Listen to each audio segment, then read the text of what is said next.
hounds, chase ghosts, coming, sleep, watch out, demons are coming, run, sleep, hide, spirits, ghosts, hide, demons, hounds, ghosts, demons are coming, spirits, ghosts.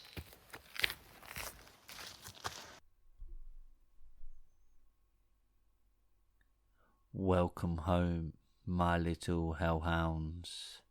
Tonight we have a compilation of all the best scary stories through December.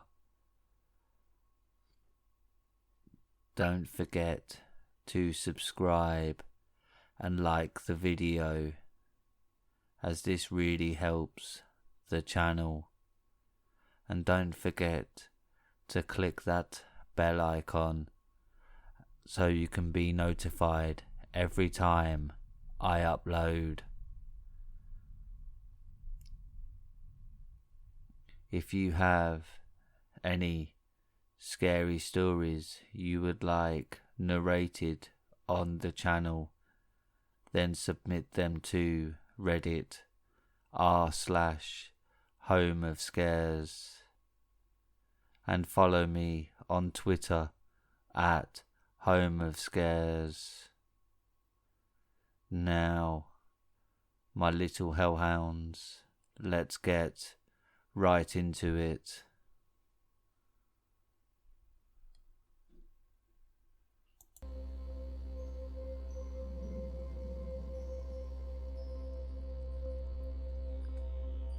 If the airport wasn't so empty, I wouldn't have paid attention to the wandering girl. I'm 29 and fairly healthy, so flying during the pandemic didn't scare me, and the prices of flights were so cheap that they were hard to pass up. I booked a round-trip flight from JFK to Los Angeles for $200, which was really cheap. I spent a week sightseeing whatever was opened, like hiking up towards the Hollywood sign and just cruising Beverly Hills. Then I headed back to the airport. I have never seen such a large airport almost completely empty. My flight was delayed because the plane hadn't arrived from weather-related issues.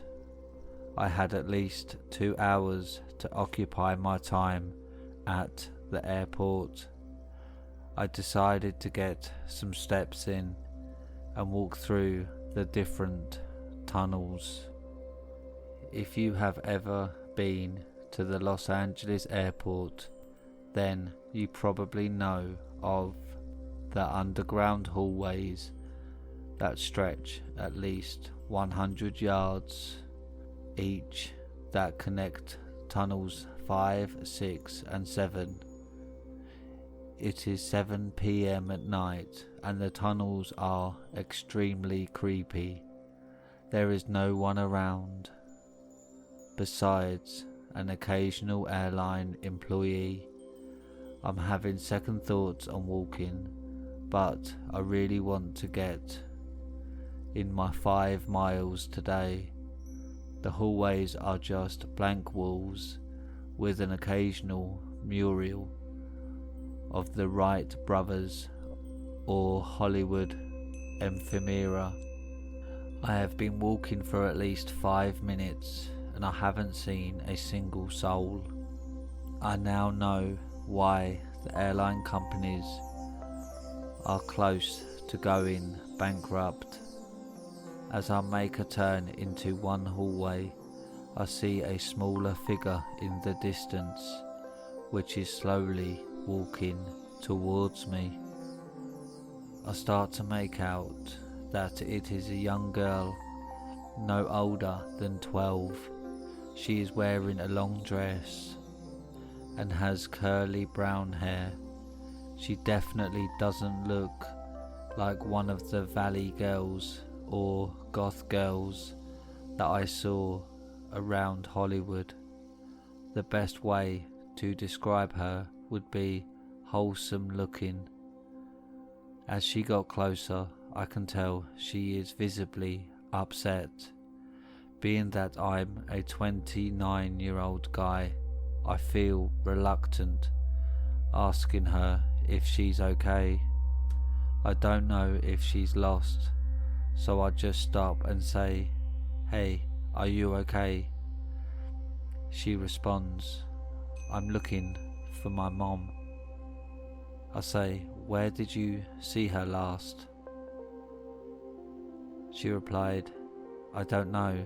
I was on a plane with her, then I fell asleep." Everything after that feels foggy to me.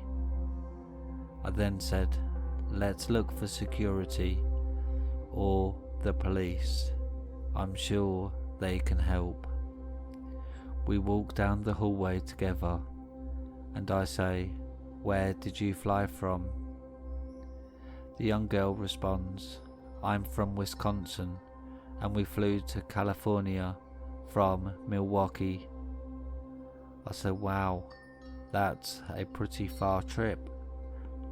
She said, "Yeah, we are meeting my dad here, who is producing a TV show."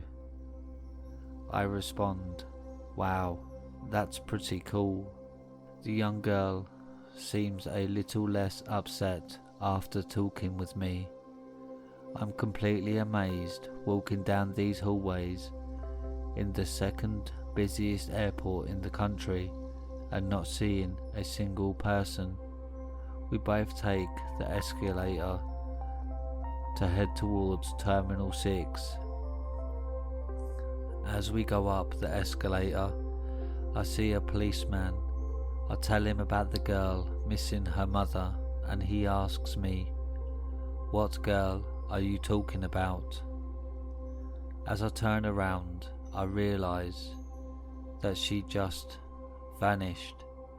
I scratch my head and wonder if she possibly didn't come up the escalator with me. The policeman is a bit confused, and he looks at me as if he was trying to determine if I was crazy or not. He says, "Okay, we'll keep our eyes out for her." Then I decide to get as far away from the policeman as possible from the embarrassment I was feeling. I go back down the escalator and head towards Terminal 7.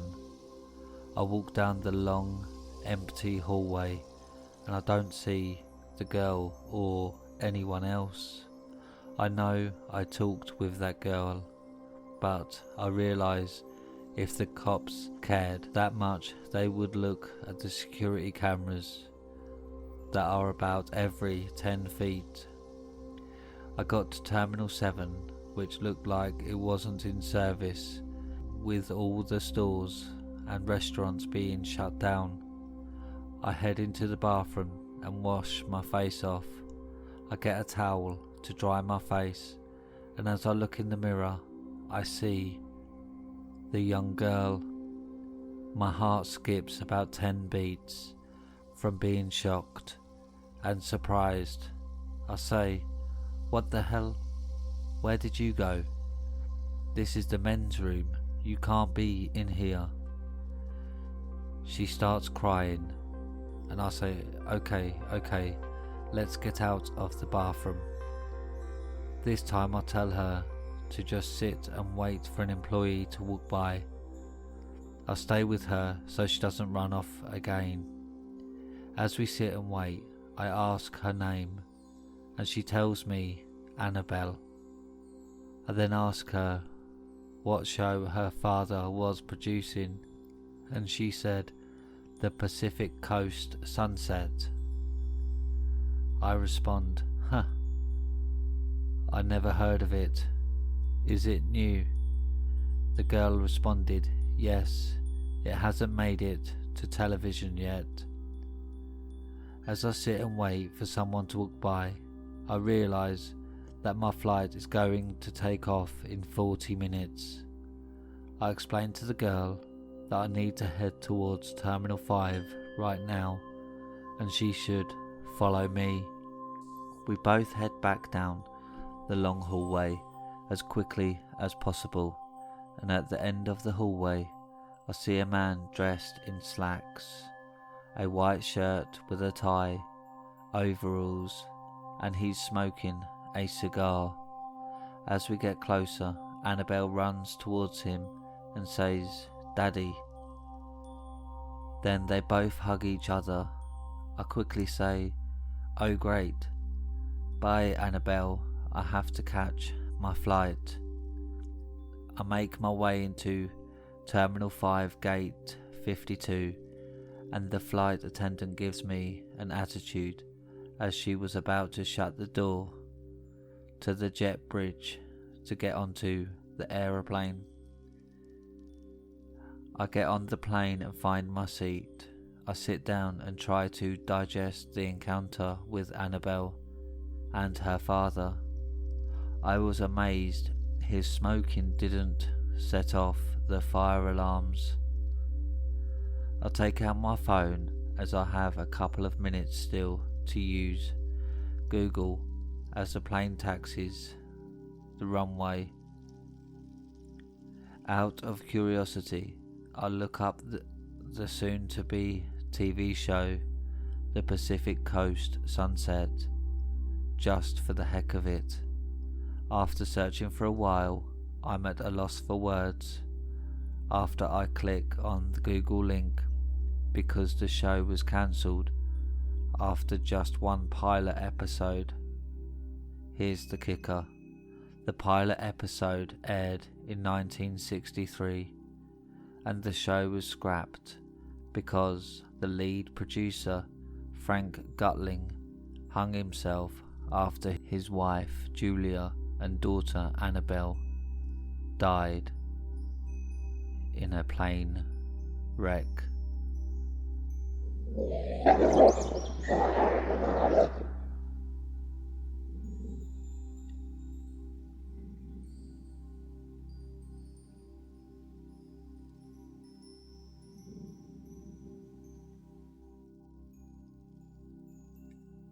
How I saved Newfoundland from a Viking invasion, but nobody believes me.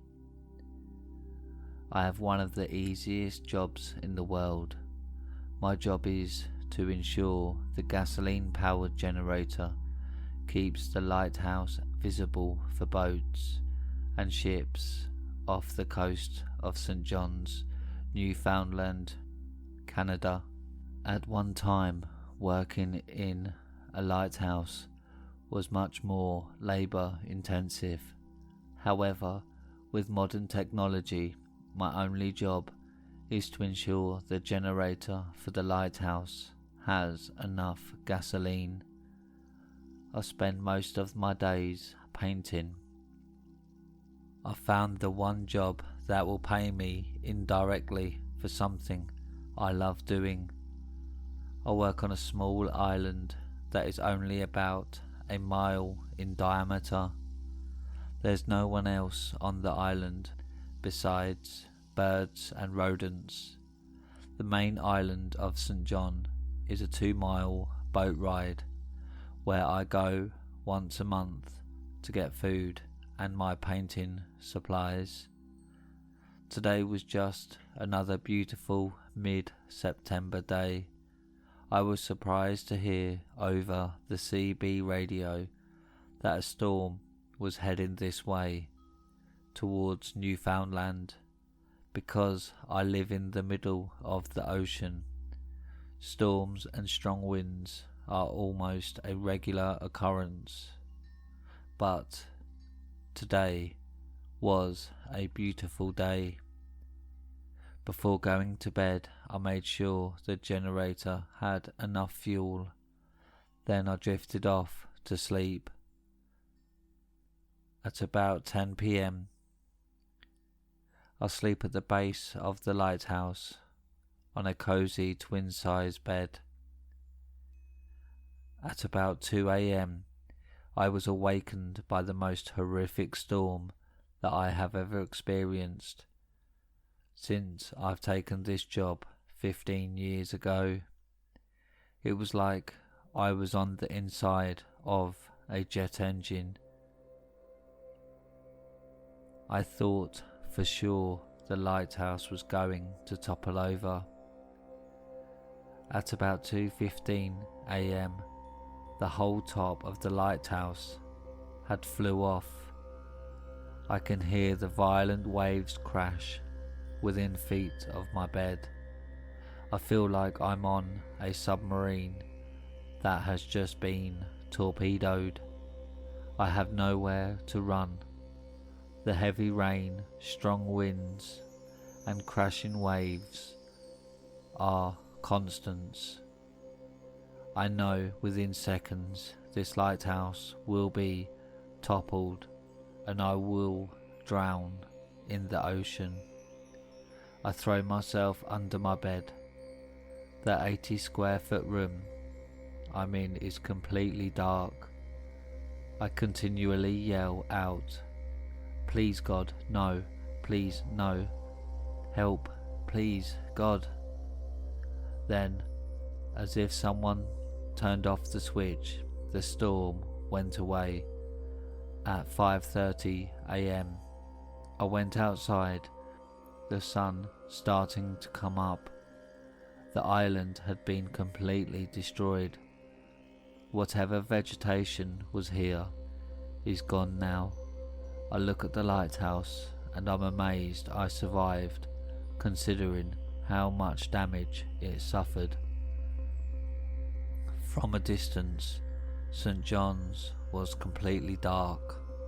I could only imagine how many fatalities there must have been on that island. I attempt to use the CB radio to call for help, but I receive no answer. I figure it will take some time before someone comes to rescue me, so I decide to start to clean up outside. I first check on the generator, which is fine, but the whole top of the lighthouse has been hurled into the ocean. As I start to pick up debris, I see an odd sight in the distance. I squint my eyes to make sure I'm actually seeing what I'm seeing.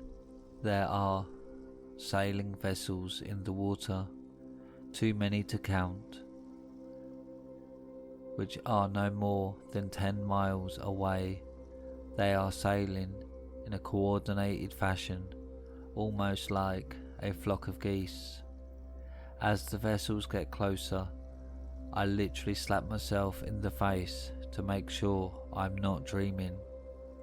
The vessels are wooden and they look like Viking vessels that haven't been used in hundreds of years. The vessels are now within a mile. I think to myself that it's impossible that anything survived that storm, let alone wooden sailing vessels. I run into my room to search my room for binoculars. I run back outside and I say, "Oh my effing God," as I see thousands of men dressed in nothing more than animal furs.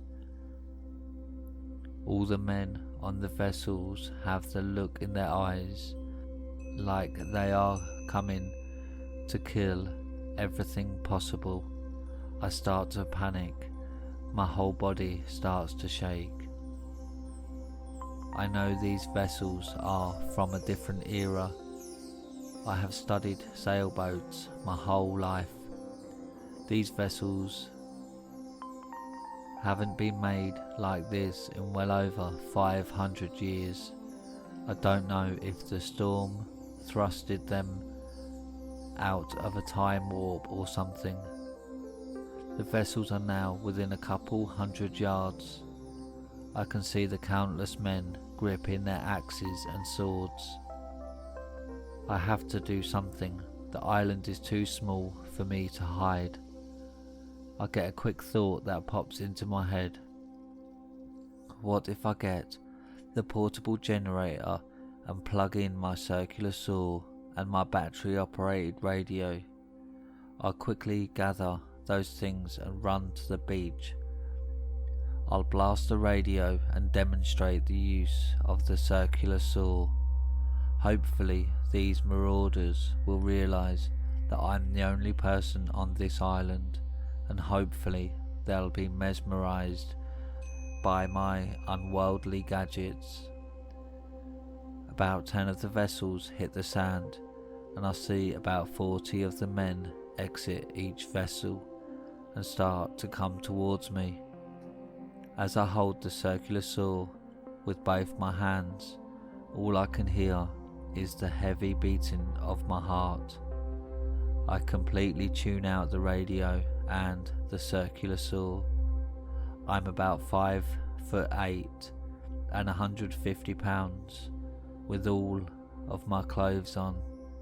As the men approach me, I can see their leader make his way towards the front of the other men. He has to be close to 6 feet tall and 6 inches in height. He has a weathered, beaten face and is nothing more than muscles. His long, dirty, blonde hair goes midway down his back, and he is even wearing elk or reindeer fur. He is the closest thing to the real-life He-Man that I have ever seen. There must be close to 400 men behind him who are shorter than the leader, but they all have the same rugged demeanour. At this point, I wish I could just die. Nothing in life has prepared me for this moment. The leader looks at my circular saw and stares at it. He tilts his head from side to side as he tries to make sense of it. I don't know if he can distinguish the sound from the generator, from the sounds of the radio, from the sounds from the circular saw. In an effort to not lose his unwieldy attention, I slowly lower the saw towards the ground where a log lays from the storm. I cut the log and I hear gasps from the crowds of men. The leader is overwhelmingly impressed by my gadgets. He even plays with the dials on my radio, where he hears mostly static and an occasional broadcast from St. John's. He turns around and tells his men something, and then the men disperse as they search the rest of the island. All of the men try to get a closer look at my gadgets as they pass by, and the leader barks something at them, which I assume means go away or mind your own business. I hand the circular saw over to the leader and I demonstrate to him to hold the button down to get the saw to work. He takes the saw and he seems completely enchanted, like a kid using a remote control car for the first time. He then cautiously starts to cut branches of wood to the point where he just doesn't want to stop. Minutes go by and I show him how to refuel the generator. I can tell that he has never seen anything mechanically or gas powered before. He puts both of his hands on the generator as it vibrates. I demonstrate that the saw has to be plugged into the generator in order for it to work. I think I found the one thing that can tame these savages. The leader looks much more interested in using these new gadgets than on killing me. The other men start to return back to the leader. He says something to them in a harsh language that I can't pinpoint its origins. 4 of the men pick up the gadgets that I demonstrated for them, and they load them onto the leader's sailing vessel. The leader looks at me and drops his battle axe on the ground, as I assume is a gift for me. Then all the men get in their sailing vessels and head out into the Atlantic, away from Newfoundland. I stand on the beach completely overwhelmed. Every ounce of emotion has left my body as I try to make sense of what just happened. I never believed in UFOs or even God, but now I'm second guessing everything. The next day, Mr. Braddock, the superintendent of all the lighthouses on the eastern shores of Canada, comes to inspect the damage to the island. He sees the damage to the lighthouse and knows that it will take weeks for it to become functional again. He is the first person I have seen or talked to regarding the Viking invasion of the island. He listens in complete disbelief as I tell him about the sailing vessels and the men on board. He thinks I have a concussion from the storm. Then I show him the battle axe, and he is completely enthralled by the old world craftsmanship. He thinks it was stolen from a museum. Mr. Braddock tries to get me to leave the island and get medical attention, but I insist that I'm fine and I remain on the island. I have made several paintings from what I observed, and I know I'll never receive credit for saving Newfoundland from a Viking invasion.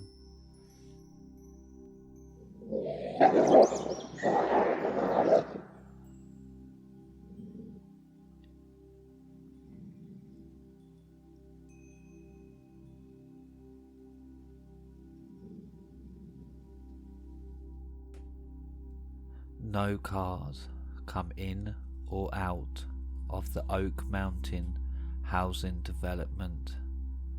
I live in a Philadelphia suburban area that is made up of mostly newer housing developments. The area was mostly made up of farmland until the early 1980s, when a countless amount of new housing developments sprung up. In the early 2000s, I was newly married and still living in the city, watching the news and seeing more and more crime in the area where I lived. Motivated by my wife Gina and I flee to the suburbs. We were both young, in our early 20s, so our budget of what we could afford was limited. We were going to have kids someday, so we wanted a kid-friendly area with a good school district. We found our house in Bucks County, located adjacent to the housing development. We figured that we had the advantages of having a housing development that contained 200 plus homes located less than a quarter of a mile from us, without having all the restrictions related to living in the housing development, like having a strict homeowners association. The development is called Oak Mountain and is made up of non-brick composite siding row homes. There are no security gates to get into the development, and it has two entrances, where one is close to the small town of Fog Creek on one side and to a public trail on the other side. We had our daughter Grace a couple years later after moving into our new home. We could see one of the access roads to the housing development from our house, where the public trail runs through our backyard. One of the things that Gina and I were discussing is how we never see a car entering or leaving the development. Gina and I had decided to walk through the development on one spring afternoon, which was about 2 years since we have moved to our new house. We pushed Grace up the hill in the stroller. We were astonished by just how many houses there were and how we never heard a peep coming from the people living in Oak Mountain. The development went around in a circle, and the houses had a late 1970s look to them. Though there seemed to be over 200 houses packed into the development, not one of them were for sale. When we were looking for a house in this area, which was odd. As Gina and I continued to walk, everything seemed orderly and precise. There was no trash on the ground.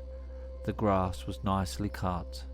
The houses were well maintained, and it had a nice pool and playground area.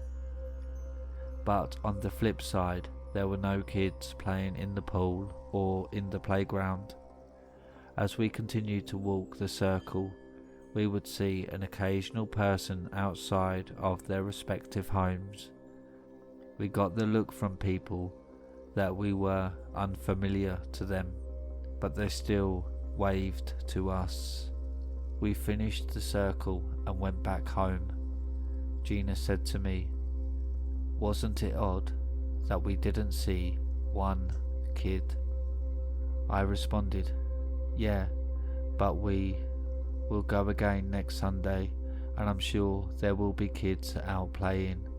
Maybe they were involved in some type of sporting activities or something." Then Gina said, "Don't you think that's unlikely, considering that we haven't seen a car enter or exit the development?" I responded, "Yes, considering that it seemed like each house had a car, and the nearest supermarket isn't just a block away." Gina said, "Yeah, that's a little odd." The next Sunday came around, and we decided to take the same walk through the development. As we walked, everything seemed like it was the previous week. It was almost like everything was exactly the same people in the same locations, the same cars were parked in the same spots, and still there were no kids out playing. When we got back home, Gina said, "I feel like we just went through a movie set where all the actors performed their precise roles as they did last week, like the movie with Jim Carrey, where I can't think of its name at this moment." I responded, "Yeah, but the people in Oak Mountain didn't come across as friendly like they did in that movie. Yeah, they waved at us, but I definitely got the vibe like they knew we didn't belong there." Gina responded, "Yeah, I felt the same way. You know what's odd? Growing up in Philadelphia, I didn't know the people 7 houses down from me or what they looked like, so why would we stand out, considering the amount of houses located in the development?"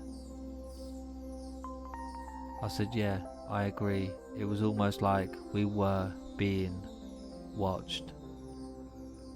Gina replied, yes, that's the exact vibe I got, that the people who were outside were intentionally placed to have constant eyesight on us. I responded, yeah, that's odd. We both got the same vibe. Another thing I noticed from the people we saw was they looked kind of homely. There was no level of sophistication to them or something. It's like when we watch the TV show, The Duggars, where everybody seems just a little bit off, whether it's their hairstyles or the clothes they were wearing. Gina responds, yes, I agree with everything you're saying, but still the oddest thing is that there wasn't one kid out playing. We should go back next week. I responded, yes, eventually we'll have to see a kid. We know it's not a retirement community based on their property tax codes. I couldn't sleep this Wednesday night because of the thoughts I was having about the Oak Mountain housing development. We thought it would be a nice place for Grace to meet kids to play with, and we still haven't seen one kid yet. As I laid down in bed, I heard a truck slow down in front of our house. I got out of bed and noticed it was turning into the housing development. The truck was about the size of a large U-Haul truck. I thought to myself, this is the first vehicle that I have ever observed going into the development, and it's 2 a.m. in the morning. The following Sunday came around and Gina and I decided to take the same walking route through the development. We saw the same lady watering her plants outside her house. Gina nudged me and said, I'm going to talk to this lady. I said, okay. I got a weird vibe when Gina said that, almost like we were on the set of a live TV show and we were about to interrupt a scene. Gina said to the woman, hello, what a beautiful day. The woman responded, yes, lovely, isn't it? I picked up a hint of a Pennsylvanian Dutch accent when she said that. Then Gina said, this is my husband Ted and my daughter Grace. The woman seemed like she was starting to get uncomfortable. I noticed her start to look around, almost like she didn't want to be caught saying the wrong thing to us. Gina reached into the stroller and picked Grace up. Toddlers are good icebreakers, and I knew that was Gina's mindset. The woman got real uncomfortable when Grace was taken out of the stroller and held by Gina. It was like watching someone who was deathly afraid of dogs. I didn't know if it was because of Grace or the fact that we weren't supposed to be engaging with this woman. The woman awkwardly responded, oh yes, she's pretty, please excuse me. Then she rushed into her house. I have never encountered anything like that in my life. It was like we were Nazis marching through her town, where she didn't want to say the wrong thing. But I think it wasn't us that she was concerned with, but rather it was her fellow neighbours. Gina did the same thing to 2 other people who were in front of their houses.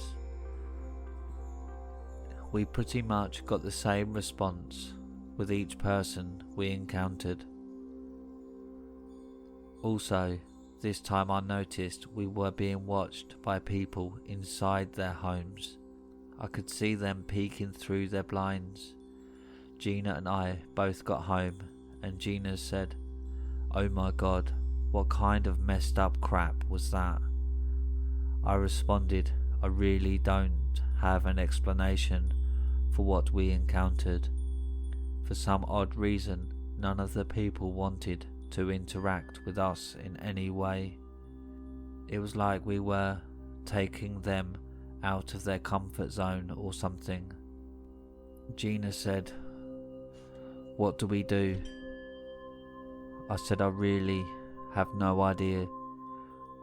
We never thought of a scenario like this when we moved into this house. I get that not everyone is going to like us, but there is a whole community up there that is living in their own world. I saw a truck pull into their development last Wednesday." Gina said, "You did? Why didn't you say anything?" I responded, "Don't you think it's extremely odd that a truck pulling into a housing development is breaking news to us?" Gina said, "Yes, but we haven't seen anyone pull in or out since we moved here." Gina said, "Yeah, I agree." I responded, "I'll set my alarm for this coming Wednesday to see if the truck comes through again." Wednesday came and I didn't need the alarm because I was already up. I heard the same truck come by a little after 2 a.m. I decided to rush out the door to see why it had pulled into the development. I grabbed a pair of binoculars because I knew I was going to be noticed if I got too close. As I walked up into the development, I dropped to one knee when I saw the truck stopped in the middle of the development.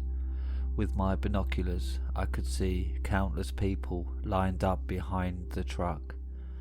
Each person was handed a box that I assumed had food in it. I figured that I had seen enough, but I really wanted to see where the truck came from. So I hurried home and I got into my car with the intent to follow the truck.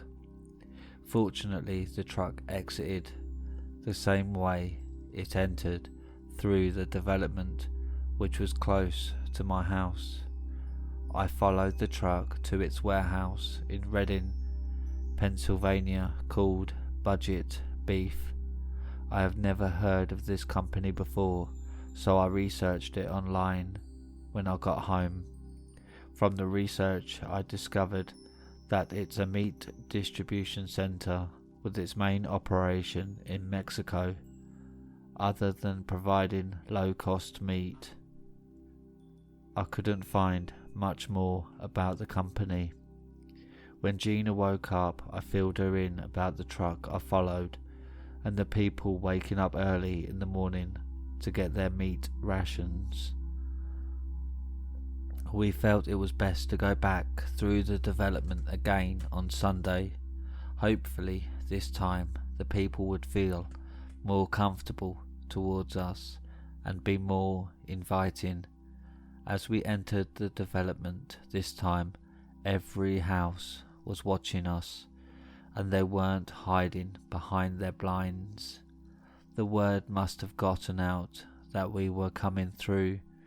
Now, every Sunday, I started to sweat in fear. I really didn't know if we were going to be bum rushed, where everyone would run out of their house at once towards us. I felt like we were inmates being sized up the first day walking into prison.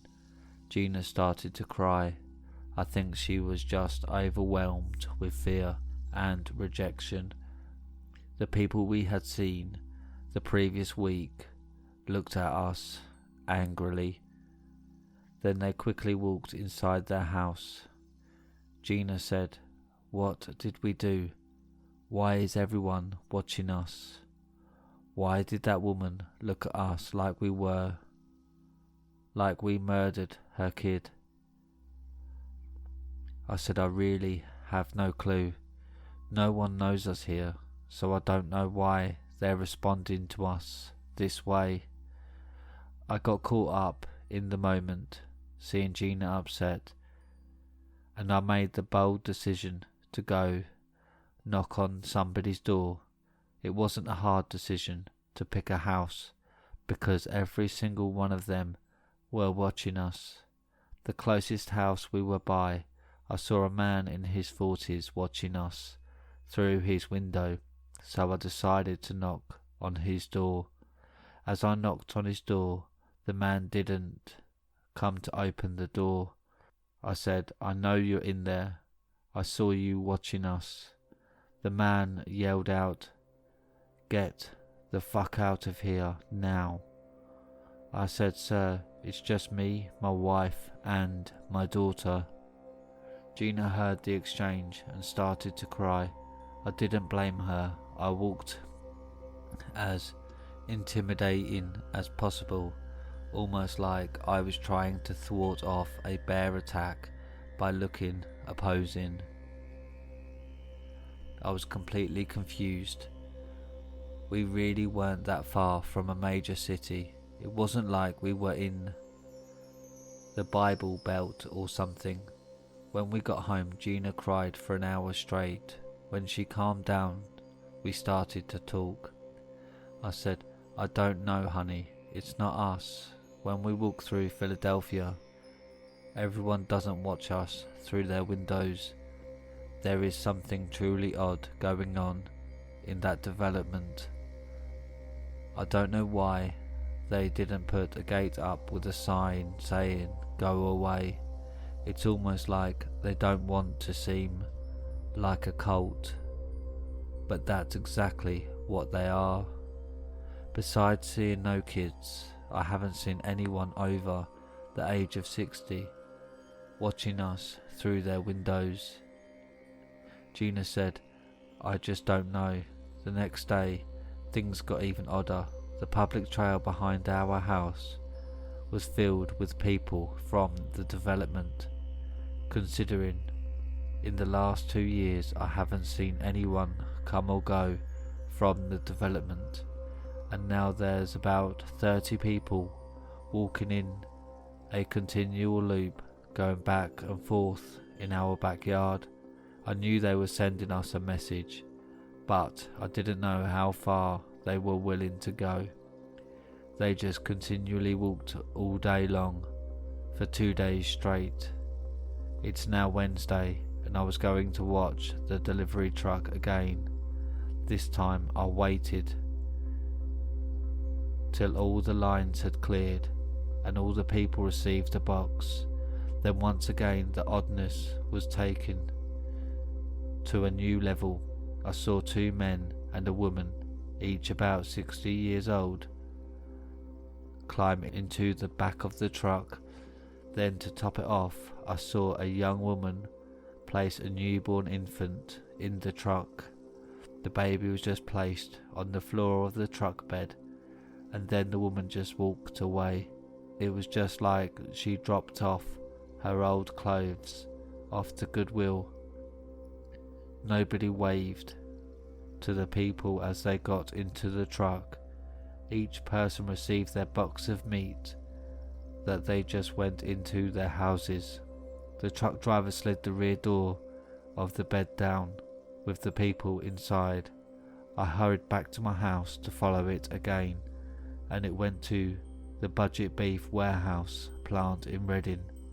The truck drove into the warehouse, and then the warehouse closed its doors. I was completely baffled by those people who loaded themselves onto the truck and then were brought to the warehouse to include the newborn baby. Then the next day, once again, things were taken to the next level. This time each person who was walking behind our house actually came and knocked on our door. It was like each person was given a script to read.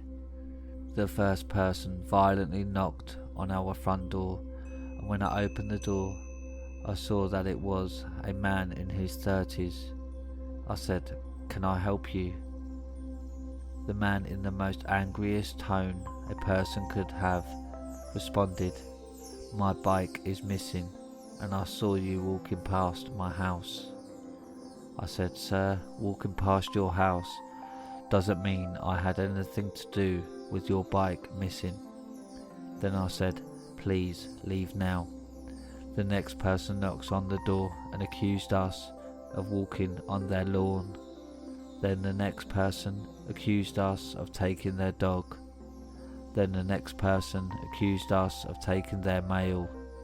This went on for about 3 hours. My head was spinning. Gina had taken Grace upstairs and was crying in our room. I had decided to drive to the local police station. I walked into the police station and there was a middle-aged man named Officer O'Grady sitting at the counter. He greeted me and I told him that I had a concern. He said, what can I help you with? I said, my wife, my young daughter and I have been walking through the Oak Mountain housing development. There's a lot of strange things going on up there. There's no kids. There's no geriatric population. Everyone watches you through their windows as you walk by their house. I haven't seen an automobile go in or out besides a meat delivery truck early in the morning on Wednesdays. We tried to introduce ourselves and initially they literally ran from us in horror. Earlier today I had 3 hours worth of countless people accusing us of damaging or stealing anything that you can imagine. What the hell is going on in that development? The police officer paused and said, where are you from, son? Philadelphia.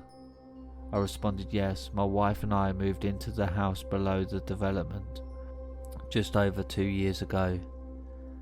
The police officer said, do you think any of the people living in the Oak Mountain development came walking by your house and tried talking to you when you lived in Philadelphia? I responded, no, they probably didn't. The police officer responded, so just because you moved here, you expect them to welcome you with open arms? They are a sect of the Mennonite community that has been rooted here before this country was a country.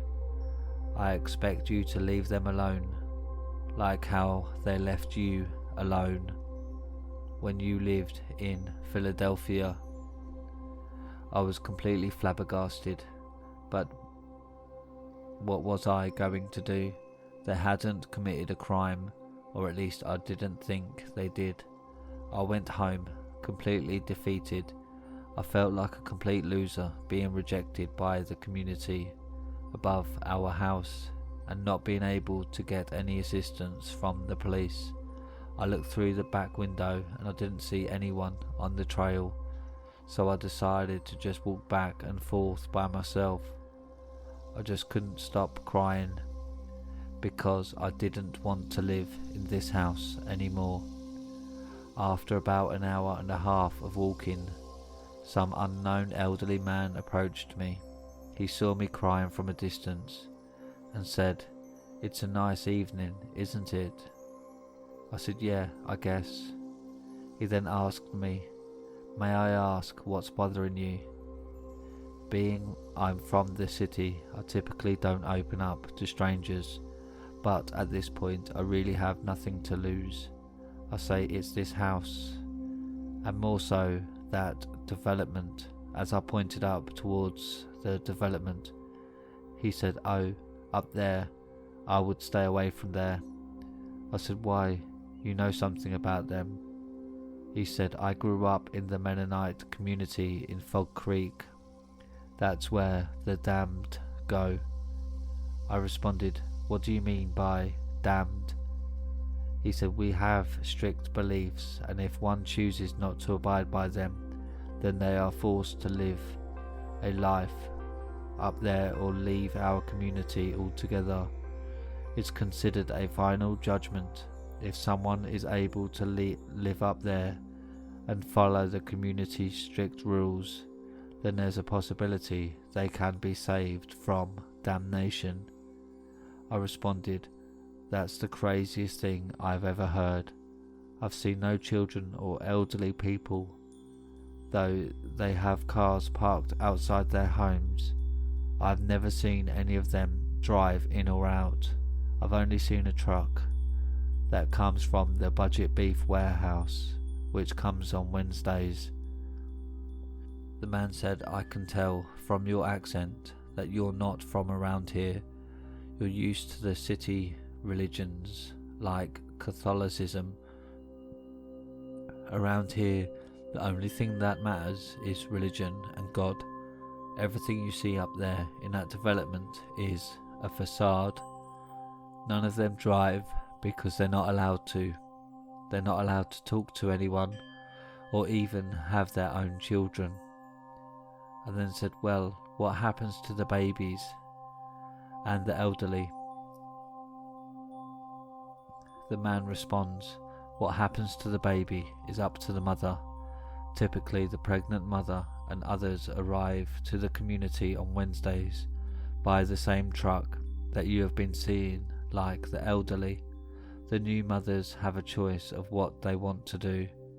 The baby is considered forever damned, so the mother can either leave on her own from the community with her baby, or she could just put the baby on the back of the truck. The same thing with the people my age or even younger. They can leave the community on foot on their own, or they can complete the last process to hopefully save themselves. I responded, what do you mean, save themselves? And the babies are forever damned. And how do you know all this information? The man responded, well, I was one of those people who decided to walk away rather than get on the truck.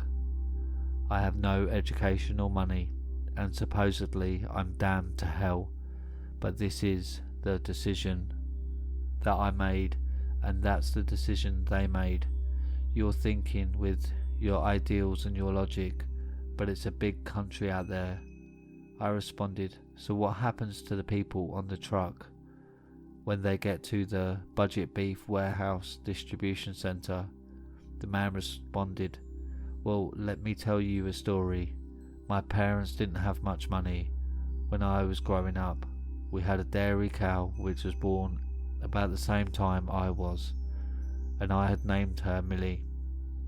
I grew up with the cow and it produced a lot of milk, butter and cheese for us. When both Millie and I turned 10, Millie got old and stopped producing milk. Then my dad set me aside and said Millie is ready for the next journey in her life, so he took Millie into the barn and shot her. Then he butchered Millie. Millie was too old and her meat was too tough, so my mother made a stew from her which lasted about a month.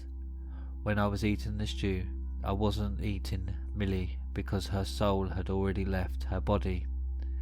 My head is really spinning at this moment. I'm thinking to myself, is he implying that people who get onto the truck are voluntarily being brought to a slaughterhouse to later be consumed by people in their community, to include the newborn babies? I responded, so what do I do now?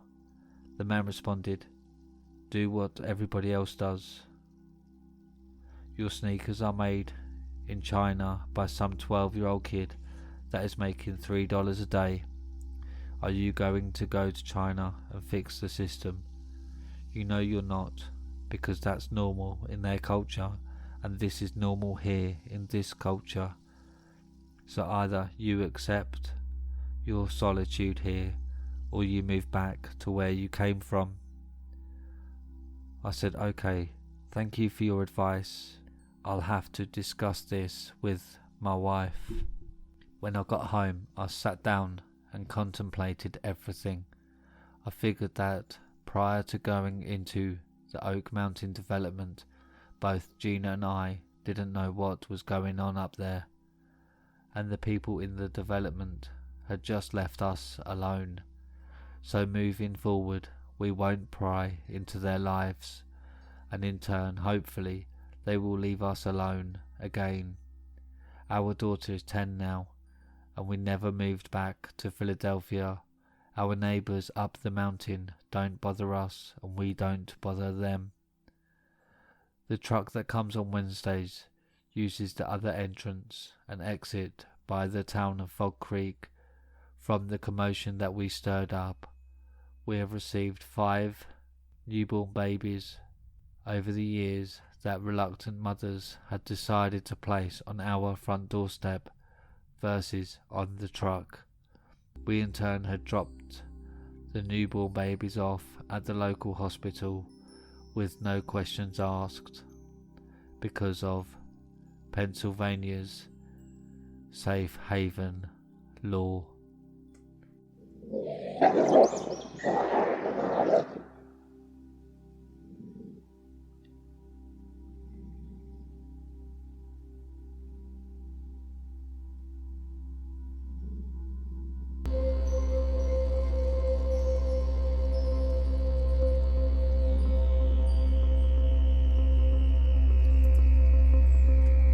Running with a cult, posted by TARDIS Tree. Whenever I have been around people in my work industry, we always hear of the horror stories of crazy cults, people getting paid for weird requests and such, but I've never thought with my luck I'd have to worry about being in one of these stories. Man, was I wrong. This is probably going to be a mini-series since it's a bit long. For some background, I am a very much introverted person. I don't go out much. If it's outside of my small group of friends. I started doing OnlyFans around this time where it was very popular in quarantine. I had already been on FetLife, which is a fetish-based network like Facebook, but for the kink community. So I was thinking doing OnlyFans wouldn't be too hard considering I was already involved in the kink community because of my work at the adult store and my time on FetLife. Usually with friend requests, I don't normally accept them if I don't know the person in real life due to past events of issues online. My red flag radar was fairly used to sensing something was off if I was in danger. However, this time it was a silent danger I wasn't prepared for. I had begun posting regular content on my account and was told to make a Twitter for a following fan base for my work, which made sense at the time. I was fairly new to the idea of it. I was logged into my Fet to check my messages for the day, and a new friend request popped up with a message. Thank you, TARDIS Trey, for taking the time to read my message. I'm Wolfie. I am excited to help you with your OnlyFans because I see you have potential and I can help. Please feel free to message if interested in working together, Wolfie. I wasn't sure why the message came off so proper with the tagline of something to the effect of "Join us."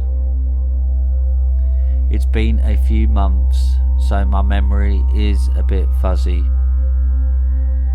to all the exact message details because I mainly wanted to block out as much as I could. I started looking at the profile to see if I would find any reasons not to add them to my account, because I was fairly new to having people I didn't know as friends. I saw he was in a pack with several women in all the different age groups, and that we all had an OnlyFans and modelling in common, which wasn't something that was alarming to me. I added him back, and shortly after that began the introduction into the cult. I slowly started getting more messages in my inbox about how they could help me, because I was now one of the pack. I didn't think it meant anything more than being friendly. Something in the back of my mind was telling me to be careful. But stupid is as stupid does, and I paid it no mind. I wish I had now in retrospect. When I was at work, Wolfie would blow up my inbox with messages saying he added me to a group on Twitter that was special because it had all of our pages in it, and we had to do a chain of, if one girl posted about her OF, we had to share it and keep the pack happy, which seemed harmless. That became an every hour a new post was made, and we had to share and do the same in return for hours. I thought this was normal for Twitter because I hardly ever use it. I was put in two chats, the main chat and the one with just Wolfie and his wife, because she wanted to see if I was a good match for their pack.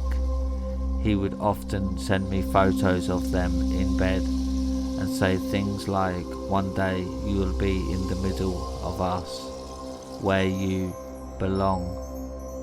Mind you, I am in a relationship with my partner of 8 years at this point, so I wasn't sure if he was just kidding or not. He would send me messages of him telling me how to post my pages, my photos, and any time I had updated my FetLife with new modelling photos. He was the first to comment, "This is my cub. Appreciate her or I'll end you." Things of that nature. I get the whole being an alpha, but it was just getting creepy to me that just seconds after my post went live, it was already getting attention. To my knowledge, there isn't a way to get notifications of someone's posts on that specific site, like Twitter, unless he had my page open, waiting. I started to feel more strange vibes when he started sending me messages via his wife and her telling me someday we were all going to get a place in the middle of nowhere. No one would find us, and we'd all do sex work together and live together in this wolf alpha based lifestyle, which sounds like a cult now that I'm actually writing this. There were 4 other girls that were all doing the same thing, listening and doing everything their alpha said. A few days went by and Wolfie started really making me feel incredibly uncomfortable with anything that this was. He did a posted writing of his own on his page and made sure to tell me in the group that I was his favourite new little cub, and this was for my own good. The writing was about how he loved me and told me to be in his outfit and wait in my room for him. He snuck into my apartment and attacked my partner, beat him close to death and brought him up to my room. He wrote I had to choose who I loved more.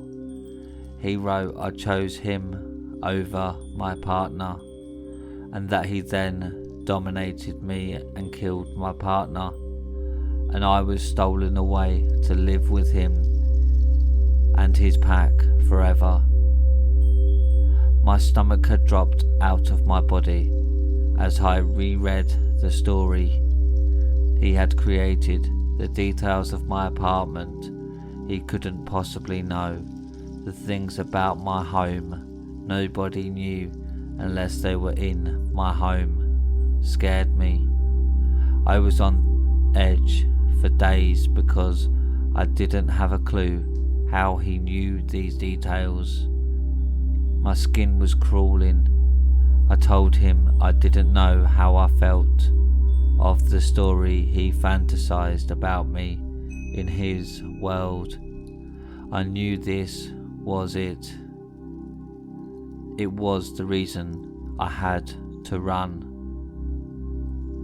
I had to take a break to finish the end of this story because of how creepy it is for me to have to write and relive everything because it's terrifying.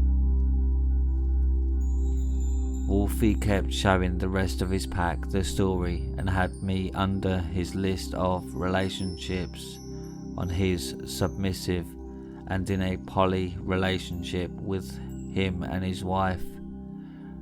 My skin for days was crawling with the fear of me not knowing how he knew all those things he knew, not knowing how he knew all the things he knew. I never posted about my home. He saw a post of me in a bad mood from a disagreement, but that wasn't cause for him to write a fantasized life of murder and rape and such, was it? The rest of that week I wore oversized clothes and cried on and off because I was terrified to be alone in my apartment.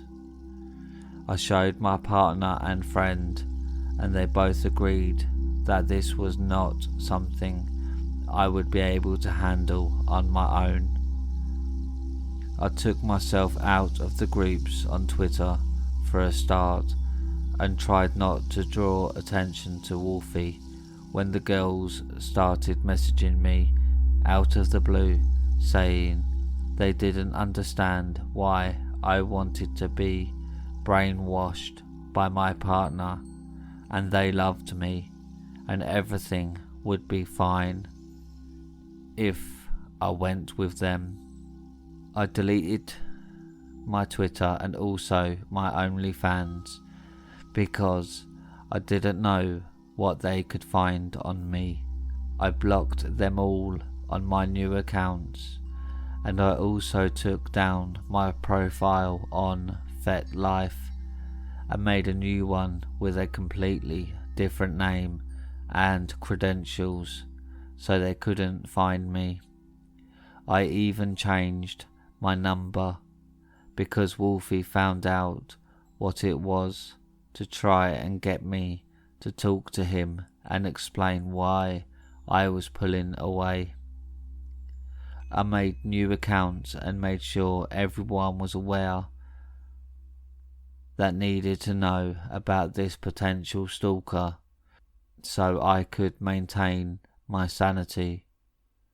I thought it was over, then a week had passed and I didn't see any new messages on my new profile on FetLife or my messages. Man, was I wrong. My best friend had checked her messages on Instagram, where of course he found me via her. He asked if she knew where I was and if I was okay, because I disappeared out of nowhere. I thought I had escaped the nightmare. I went to my Instagram. I had made and had a few different messages from him about him coming to get me, to rescue me and save me. I was terrified. How far would this guy go for me? Why couldn't he just leave me alone? I blocked him again, and countless times of changing my names and such. I had finally reached a point of just getting into the habit of bringing my knife to work in my boots and locking my deadbolt when I was alone, because I didn't want to be afraid anymore.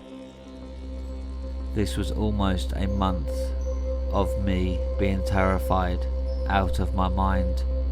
I made one last post on my FetLife about him, so all my following could see I was in real danger, and I was done being afraid, and openly said if they were wanting to come for me, I'd be ready with law enforcement and such. Thankfully, after that post was made public, I went to check his profile to see if it was still up, and it was gone. It's been a few months since this has happened, and thank God I haven't had any weird messages or my friends getting anything weird from this whole thing. I wish I would have listened to my intuition about this in the first place. Maybe then it could have been avoided. Thankfully, I am safe from this insane wolfpack cult.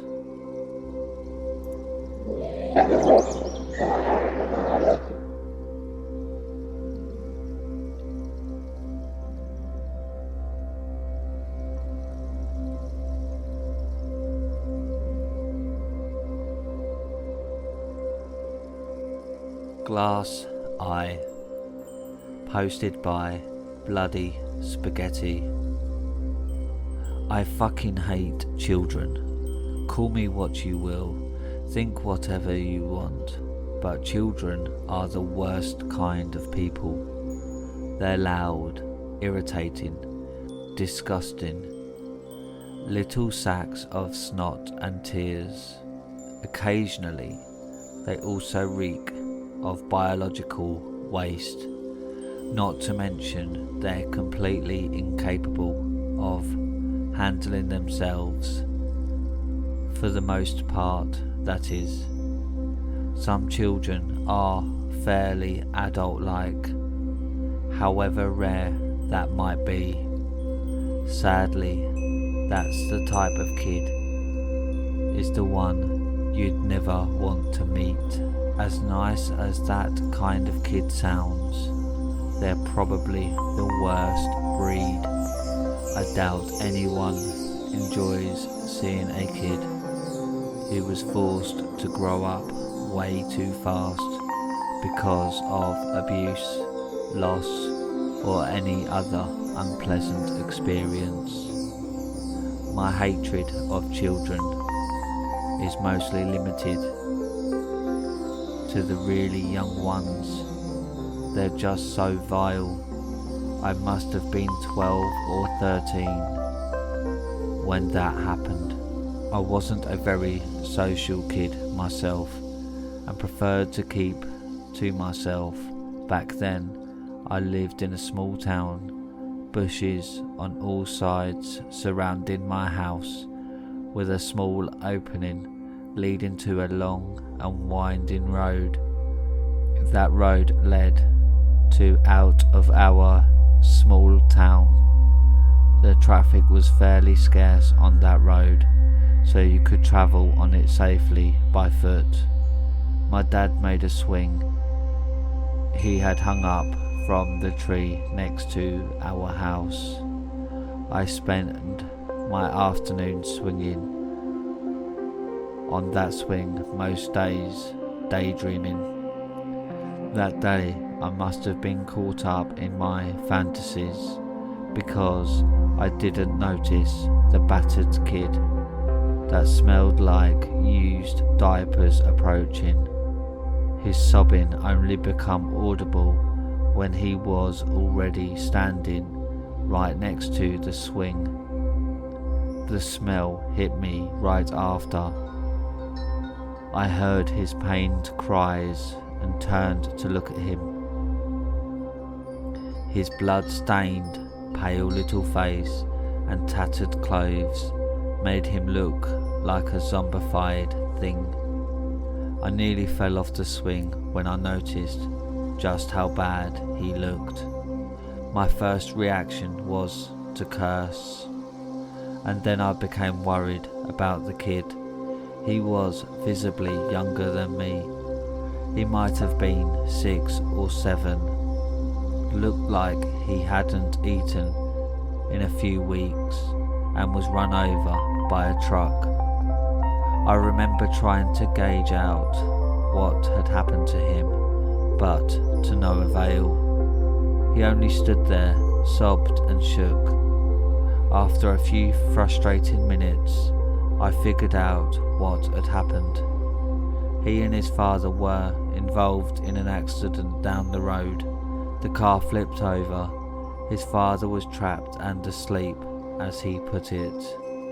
I figured his father must have been hurt, so I wanted to get help. To do that, I asked him to show me where it had happened, and he led me down the road.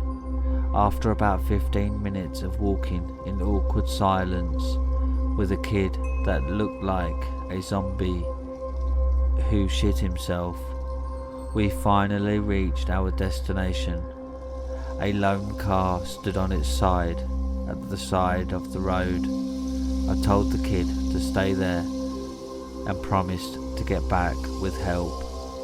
I ran back to town and alerted the first adult I could find, my school guard, Mr. Barsanian, a middle-aged man whose first name I never learned.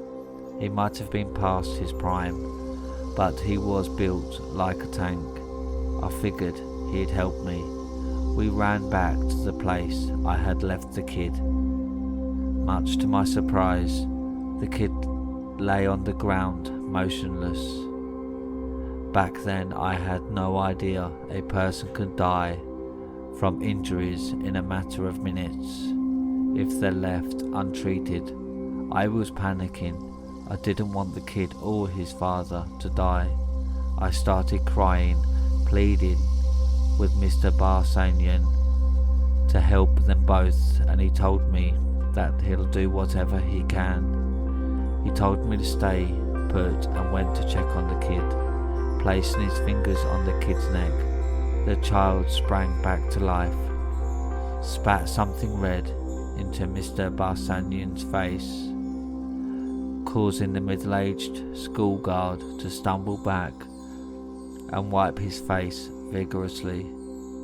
Before I could do anything, a pale, lanky, tattooed figure rose from behind the car. It was a tall man. He had the vilest face I had ever seen. Yellow teeth shone from behind his devious smile. His sunken eyes were yellowish in shade as well. Mr. Barsanian stumbled around blindly, shouting profanities. The lanky man pulled out a weapon of some kind and smashed it against Mr. Barsanian's leg, causing the middle-aged man yelled out in pain as he fell down. The lanky man stood over him, casting a predatory shadow. He was swaying from side to side. He could barely maintain his balance on his feet.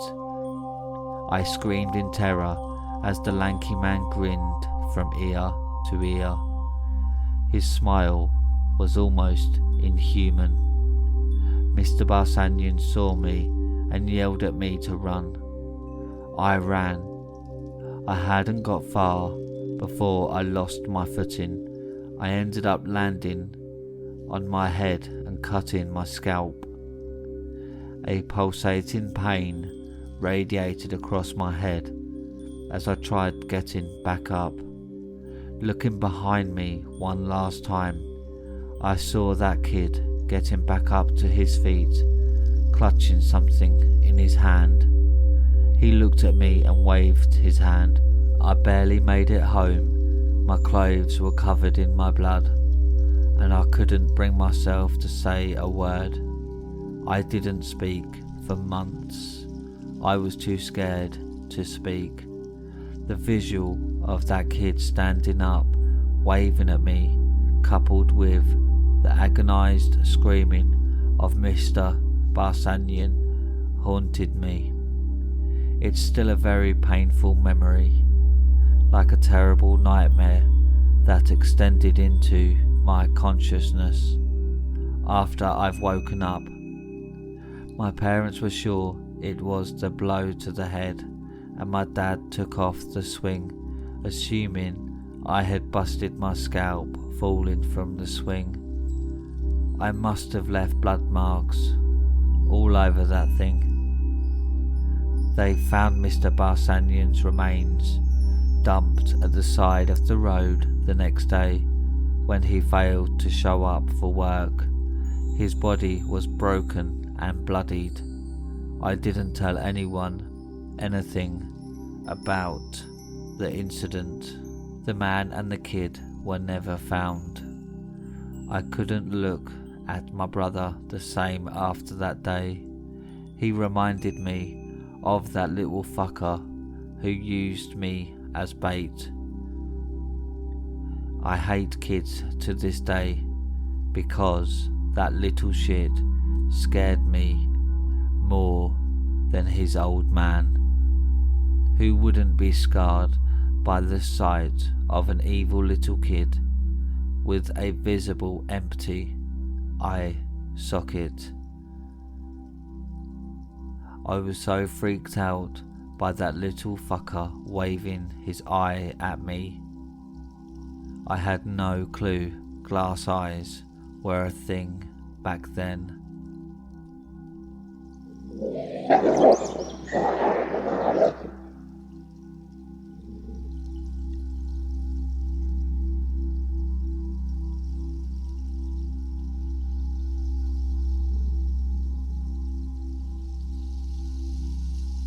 Abandoned in the operating room. Posted by MTP6921. As a little girl, the only thing I ever wanted to be was a trauma surgeon. My dad would watch the television show MASH pretty much 24/7, which kind of grew on me. I loved watching the excitement and suspense of knowing that I could save someone's life.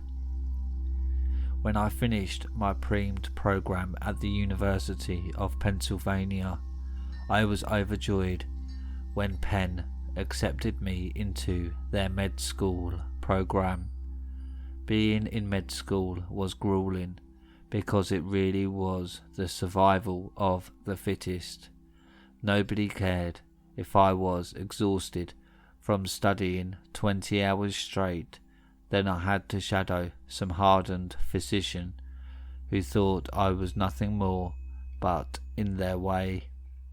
I'm a non-aggressive female who is very non-confrontational. I would rather calmly talk my way out of something than get into a yelling match. So I struggled in my medical school in dealing with high-strung male physicians. I never understood the reason for their hostility. Perhaps they really didn't like being doctors themselves, or because they thought new emerging students like myself were a threat to them.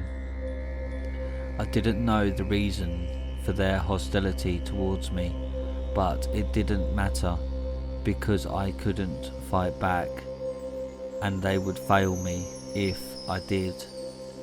Medical school had taken at least 10 years of my life, but I finished the program. I managed to drag myself across the finish line. This is something that I wanted since I was 5 years old, and now I sign my name, Sarah Balmer, MD. My dad was so proud of me. We both cried and hugged each other during my graduation ceremony. I was grateful towards him. From all the times a washed up old doctor would yell and scream at me, and my dad always encouraged me to not drop out. I chose to be a surgical intern. The hostility had really increased at this point. I was now doing actual surgeries and not watching. I tried my best to tune out a surgeon throwing something at the wall in anger, or watching a nurse being belittled. It seemed like the younger surgeons didn't have these behaviours, but the older ones had adopted it as part of their personalities. The day after day onslaught of hostility was starting to take its toll on me. I had made it a point to jog as much as possible. I couldn't drink alcohol because I always needed to be on my toes. As a first year intern, I always had to prove myself to be able to continue on as a resident physician. Any insults I received from my senior male counterparts, I just acknowledged it and I didn't argue back. I was too exhausted to even cry at night when I got home. When my head would hit the pillow, my brain would just spin out of control with all the second guessing from the surgeries I performed earlier in the day. I managed to get through my internship, and now I am a resident. As much as I despised the aggressive male doctors continually belittling me, at times I knew I needed them to step in when my patients went south. However, now as a resident, there was no more crying for help. If someone died on the operating table, it would be because of me. The buck stopped with me.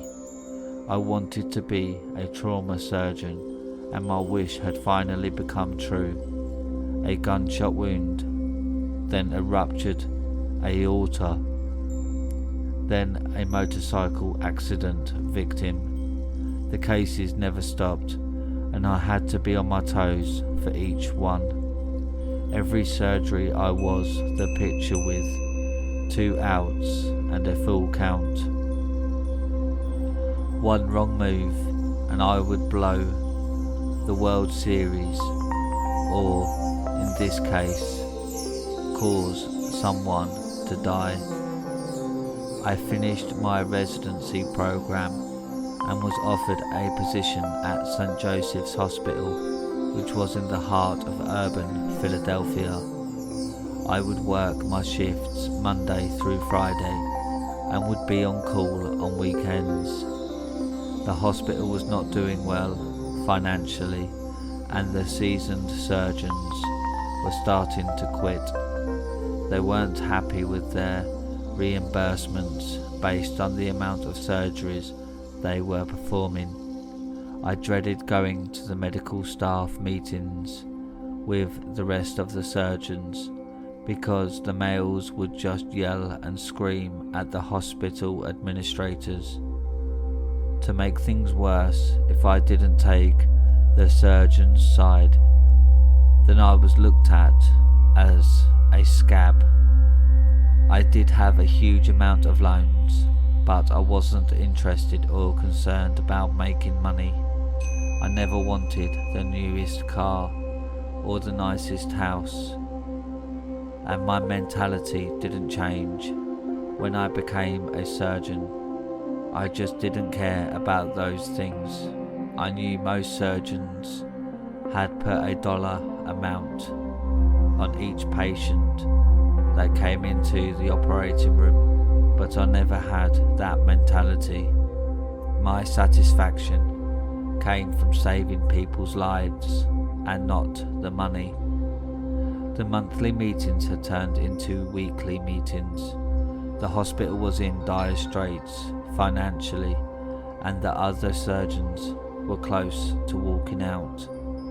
The meetings turned into yelling matches, where the male surgeons would come close to fighting the hospital administrators.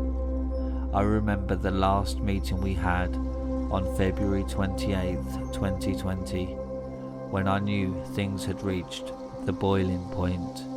The administrators had mentally checked out.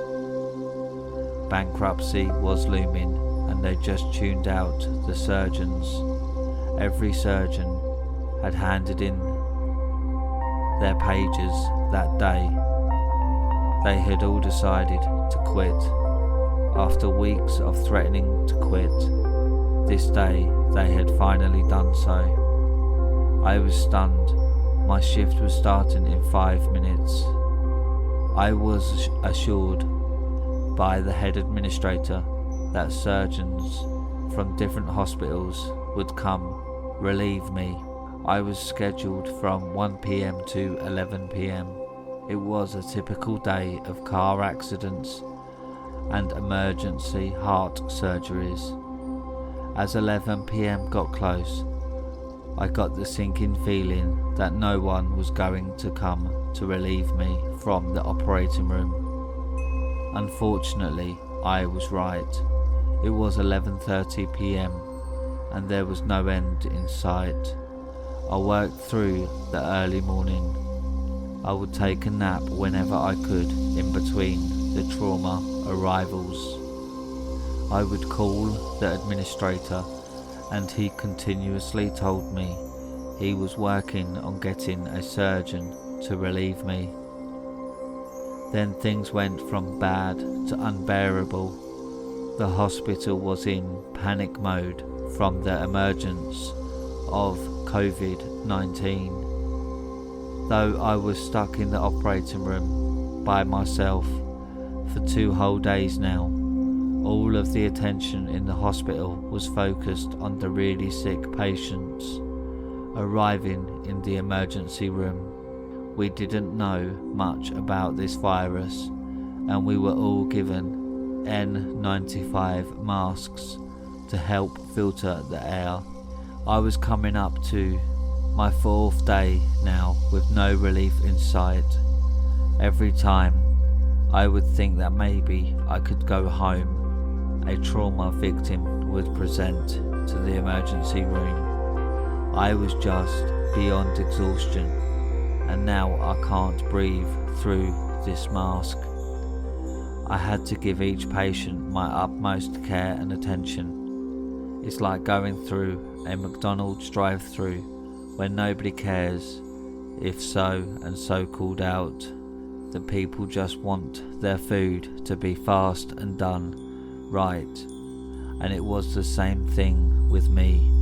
The critical patient's family members didn't want to hear that I couldn't perform the surgery because I was too exhausted. They presented to the hospital expecting a service, and it was my job to deliver that service. I was just completely forgotten in the operating room. The nursing staff was doing fine. They had a pool of on-call nurses. I was trying to take all the negative experiences going through med school, then as an intern and then as a resident, to help guide me through this. If I could deal with some 50-year-old hothead male throwing scalpels at me, then I could deal with this current situation. I tried calling each surgeon who quit, but none of them answered my calls. I was the stupid one who showed up when all the other surgeons walked out.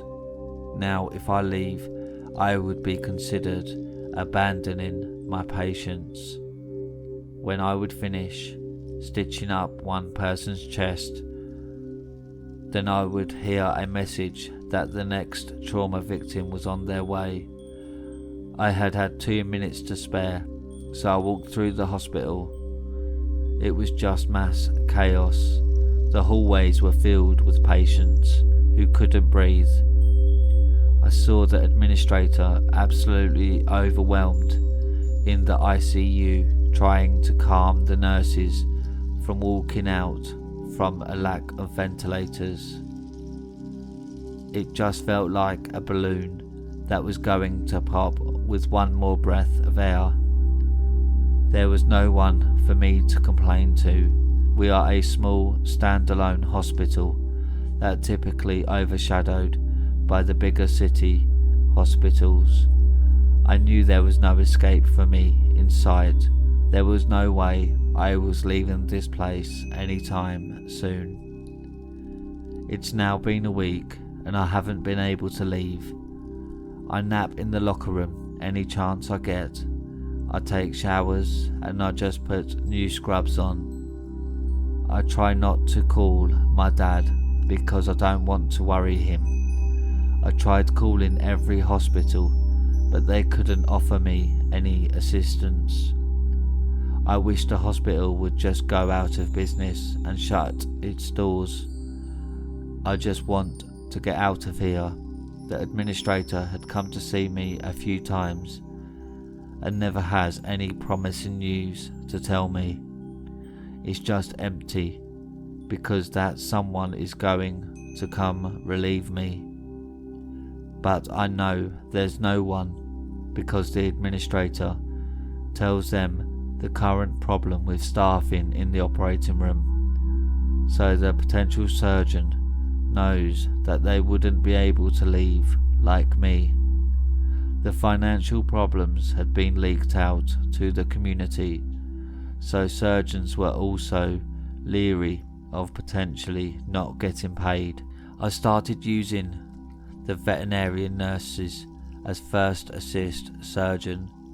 I would have them finish up stitching patients when I felt the patients were stable enough to do so. At this point I really just wanted to be infected with the COVID, because then I would have an excuse to stop working. But I just couldn't take off my mask, because then I would be putting the patients at risk who were in bad shape to begin with. Just when I thought things couldn't get worse, it did. It seemed like there were less and less surgical nurses showing up. They had their gripes like the surgeons did, and now they had reached their boiling points. I haven't left this hospital in 2 weeks now. I had called EMS and told them to stop sending patients, but because it's a neighbourhood hospital, the trauma victims would just show up. I'm with one other nurse who can't stop coughing. I know that she is infected with COVID. She has to leave. I am now all alone. The surgical suite consists of no one but me. I have no one to get me a scalpel or an IV bag. It's just me. My face feels like it's been torn off from wearing the mask all the time. I have now crossed over to the twilight zone. There is no one for me to call. The nursing units are on the verge of collapse. The surgical suite is dark and eerie. I am breaking all the rules by not having an anesthesiologist in the operating room with me, because the contracted anesthesiology group had stopped coming once they stopped getting paid by the hospital. Anyone who needs emergency surgery, I continually inject them with the propofol and pain meds. Anyone who could be transferred to another hospital's operating room, then I tell the ED to transfer them. But anyone who arrives to the hospital in severe trauma situations, then I have to try to stabilize them, or else they will just die. There is no one in the operating room but just me. A heart surgery that would require 5 people is reduced to just me. I swear I can hear other people in the operating room with me, but besides the critical patient, I'm the only other person. I'm starting to get paranoid from not being able to sleep for more than 2 consecutive hours. My body and mind have just given up. I can't breathe from wearing the N95 mask, and coffee is no longer working. An emergency room nurse rushes a patient to the operating room, then leaves. The guy has a gunshot wound to his stomach. This is my 3rd consecutive surgery in a row. I was just about to pass out on the locker room bench, but now I can't. The main operating room light has went out and there are only auxiliary lights on now.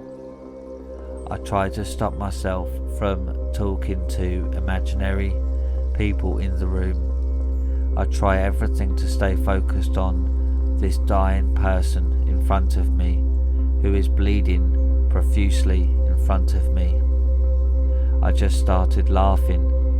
I see myself at a Rodney Dangerfield concert that my dad used to watch on TV. I go back and forth from laughing to being focused on stopping this patient's bleeding. I inject the patient with more propofol, then I start laughing as I walk to get the sutures. I go to the open glass enclosed supply cabinet and I see my reflection, and I just break down in laughter. I try my hardest to stay focused, but my body is overrun with just pure exhaustion. I pull myself together and stitch this patient back together. I wheel him on the gurney to the ED. I tell the nurse to transfer the resident now to a different hospital because he's stable now. The nurse says okay, and I just start breaking out in laughter and start singing, well, okay, okay, well, okay, okay, well, okay, okay. Nobody laughs along with me. I can barely stand up. I stumble back to the surgical suite as if I was drunk. I put my back against the wall and slide to the floor. I now picture myself in elementary school, talking to the kids around me. I have lost my grip on reality from exhaustion and sleep deprivation. I look down the hallway and I wave to kids that I haven't seen in 20 years. I close my eyes for a minute. Then I hear through the loudspeaker that a level 5 trauma patient had arrived in the ED. I lie on my side on the ground, and with my finger I start drawing imaginary shapes while I giggle to myself. I hear a train coming and I start giggling and saying choo choo, chugga chug chug, choo choo. The train sounds closer and closer and I see it come through the surgical suite. The train stops beside me and I squint my eyes. As I squint my eyes, I see an ED nurse in a hyper state, alongside a patient on a stretcher. She is urging me to get off the floor by continuously moving her arms towards herself.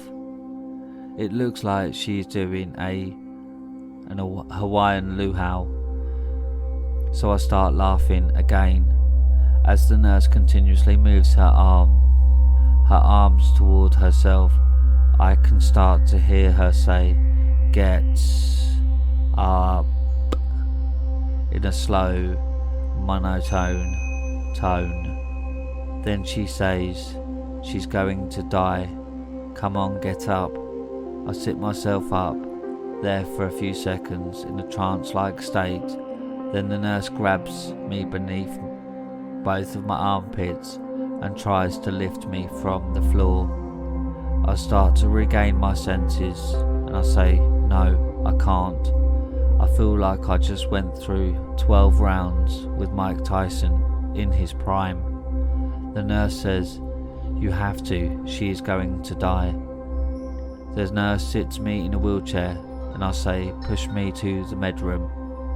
In the med room I give her my hospital ID with the barcode and I tell her to get Ritalin from the electronic dispensing unit.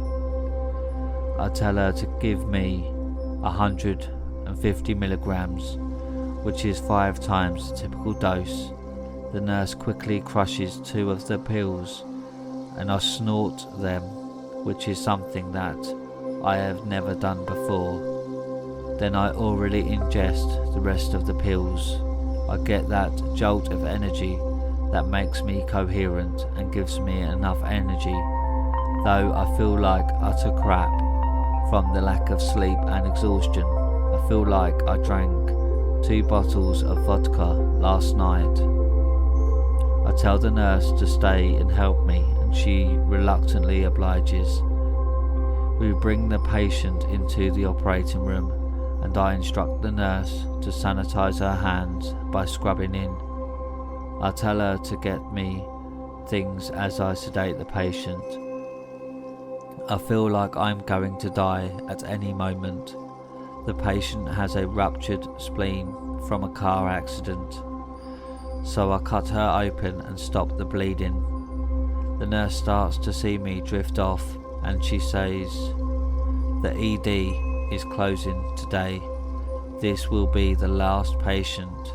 Please pull yourself together." I regain my consciousness and hurry to stitch the patient up. I tell the nurse to call EMS to transfer the patient out because she is stable now. As the nurse wheels the patient away, I collapse on the floor. I wake up 2 days later in the same spot on the operating room floor. I am completely dehydrated from not drinking and my muscles hurt as I attempt to move. I find apple juice and I drink as much as possible. I slowly walk out of the surgical suite in a zombie-like state. My muscles ache in horrific pain. I try to open one of the exit doors and it's locked. I slowly move around the hospital and I realise that all the patients had been transferred out and the ED is closed. I stand by the ED door for a minute in disbelief that the entire hospital has been abandoned. Then I see a fire extinguisher on the wall encased in glass. I get the fire extinguisher and bash the sliding doors of the ED. Eventually the door shatters and I go outside. This is the first time that I have been freed from the hospital in weeks. I go to my car, which is the only one in the parking lot. I don't know why the car wasn't towed away. I think the administrator and everyone else just locked the doors and didn't look back. Amazingly, the car's battery works. I drive to my dad's house and he greets me as I come in.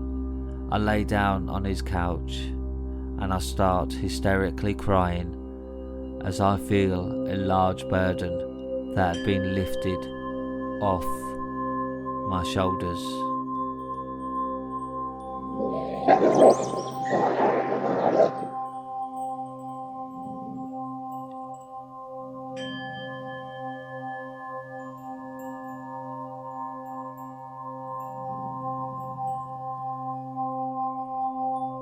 Be careful of your child's online virtual learning.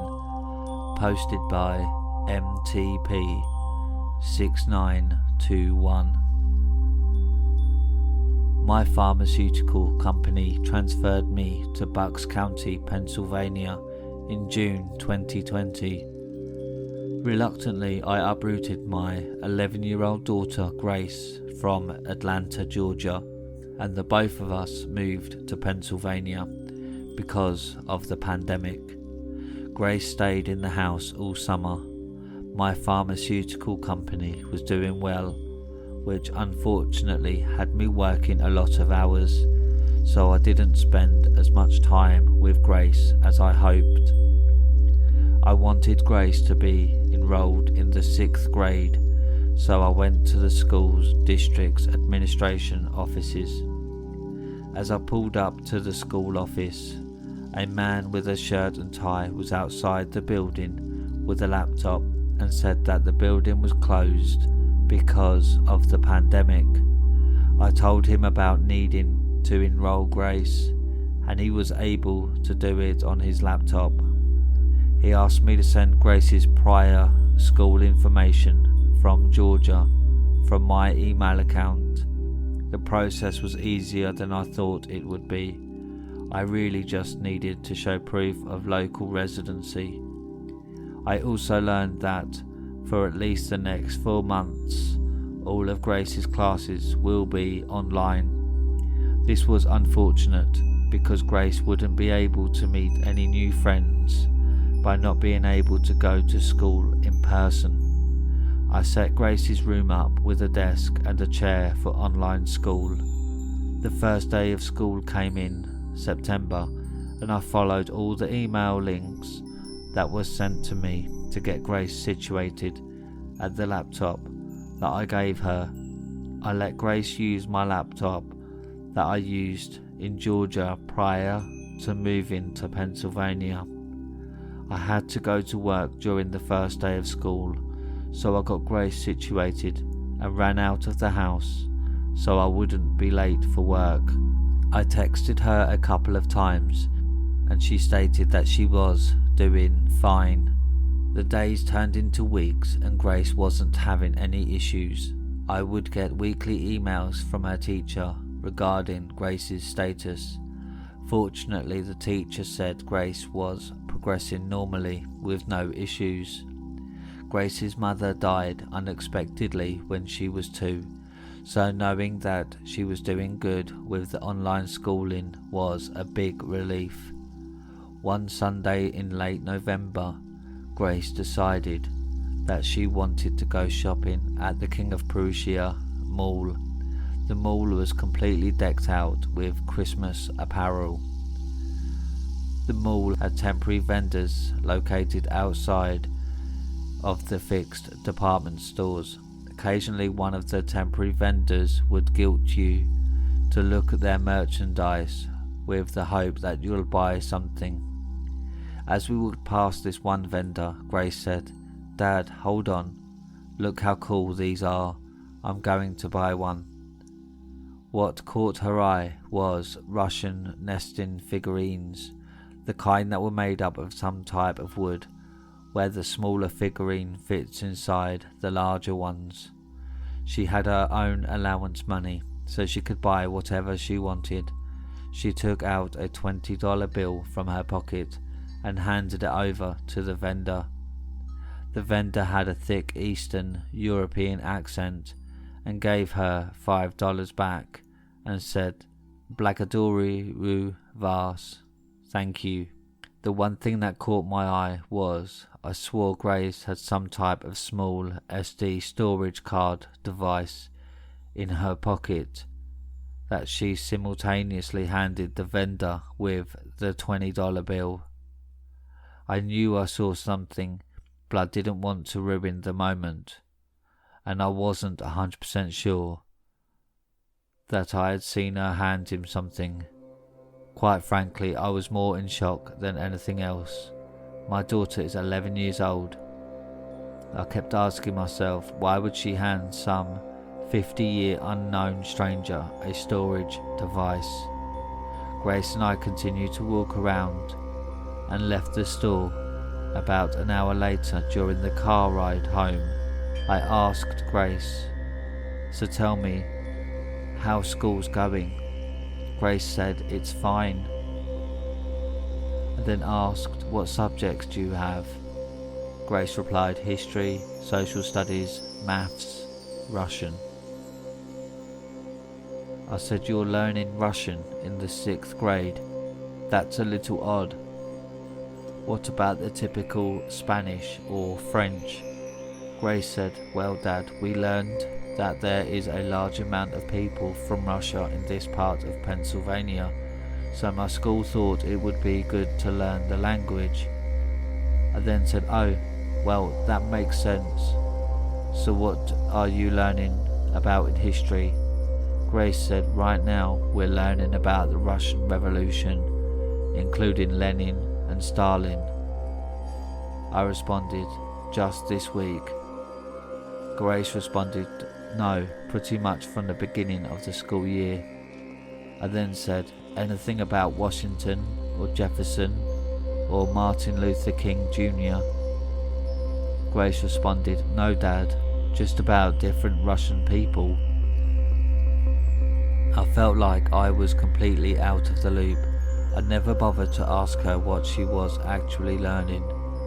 I was just so caught up in my job, and when I got the emails from the school that Grace was doing good, I just kind of tuned out her actual schoolwork. Everything that happened today was very alarming to me, with the vendor in the mall, Grace's Russian learning studies. So much so that I brought a camera from Amazon to monitor her online classes. The camera came the following Wednesday, and I installed it late Wednesday night in Grace's room, in a concealed area where she couldn't see it. I could view the recording from my cell phone, and I was shocked at what I discovered the next day. I witnessed via the camera Grace being indoctrinated into some kind of Russian cult following. They had Grace completely brainwashed. I even saw her take a SD card out of the smallest Russian nestled figurine and copy something from her laptop.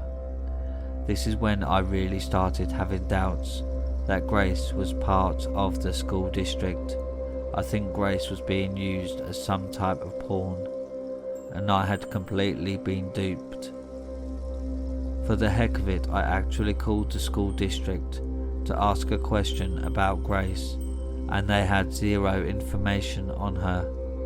I put 2 and 2 together and figured whoever I met in the school's parking lot was just waiting for an unsuspecting idiot like me. I thought the best thing to do was email Grace's teacher and say the school district has no information on Grace, and because of that, what are they doing with my daughter every day? I sent the email, and an hour later I got a response to go to the homepage of Grace's laptop and look under a file called Fired. So I left work a little early that day at about 3 p.m. and checked Grace's computer that I had given her, and I opened the file name Fired. Once I opened the file, I knew exactly what I was looking at. I had erased all the work files from the laptop prior to giving it to Grace, but I stupidly didn't empty the recycling bin. The information on those files were potential patient secrets that my company had been working on for years, and I would truly get fired if this information was given to a pharmaceutical competitor. I sat at my daughter's desk with both hands on top of my head, pulling out my hair. I had no idea of what to do now. This time I received a text from the unknown teacher who said, "Pretty interesting information in that file, huh?"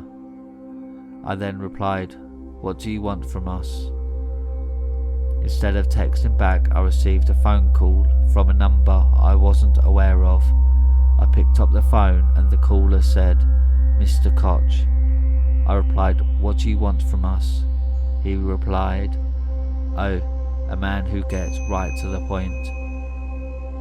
I could hear a light Eastern European accent in his tone. Then he said, "I need your daughter to make one more exchange, and in return, I will disappear from your life." I said, "Where is this exchange going to happen?" He told me, "Don't worry about it.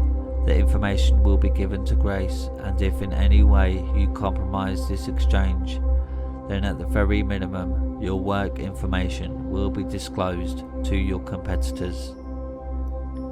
Once again, this will be at the very minimum of what will happen. I replied, "When will this be over?" He replied, "If you and your daughter do everything that I tell you to do, then within the next few days. Just remember what I told you, that if you compromise the exchange in any way by going to the authorities, then I will never go away. By Mr. Koch." It didn't take a genius to figure out that Grace was being used as a go-between for some type of Eastern European terrorist ring. If they were to communicate directly with each other, then every US counterintelligence agency would know the terrorist links within the country. So to get around this, they are using an 11-year-old girl who is the furthest from being on anybody's radar. I am now more in fear for Grace's safety than losing my job. I look online about past scenarios of dealings with the Russians. Then it came to passing information.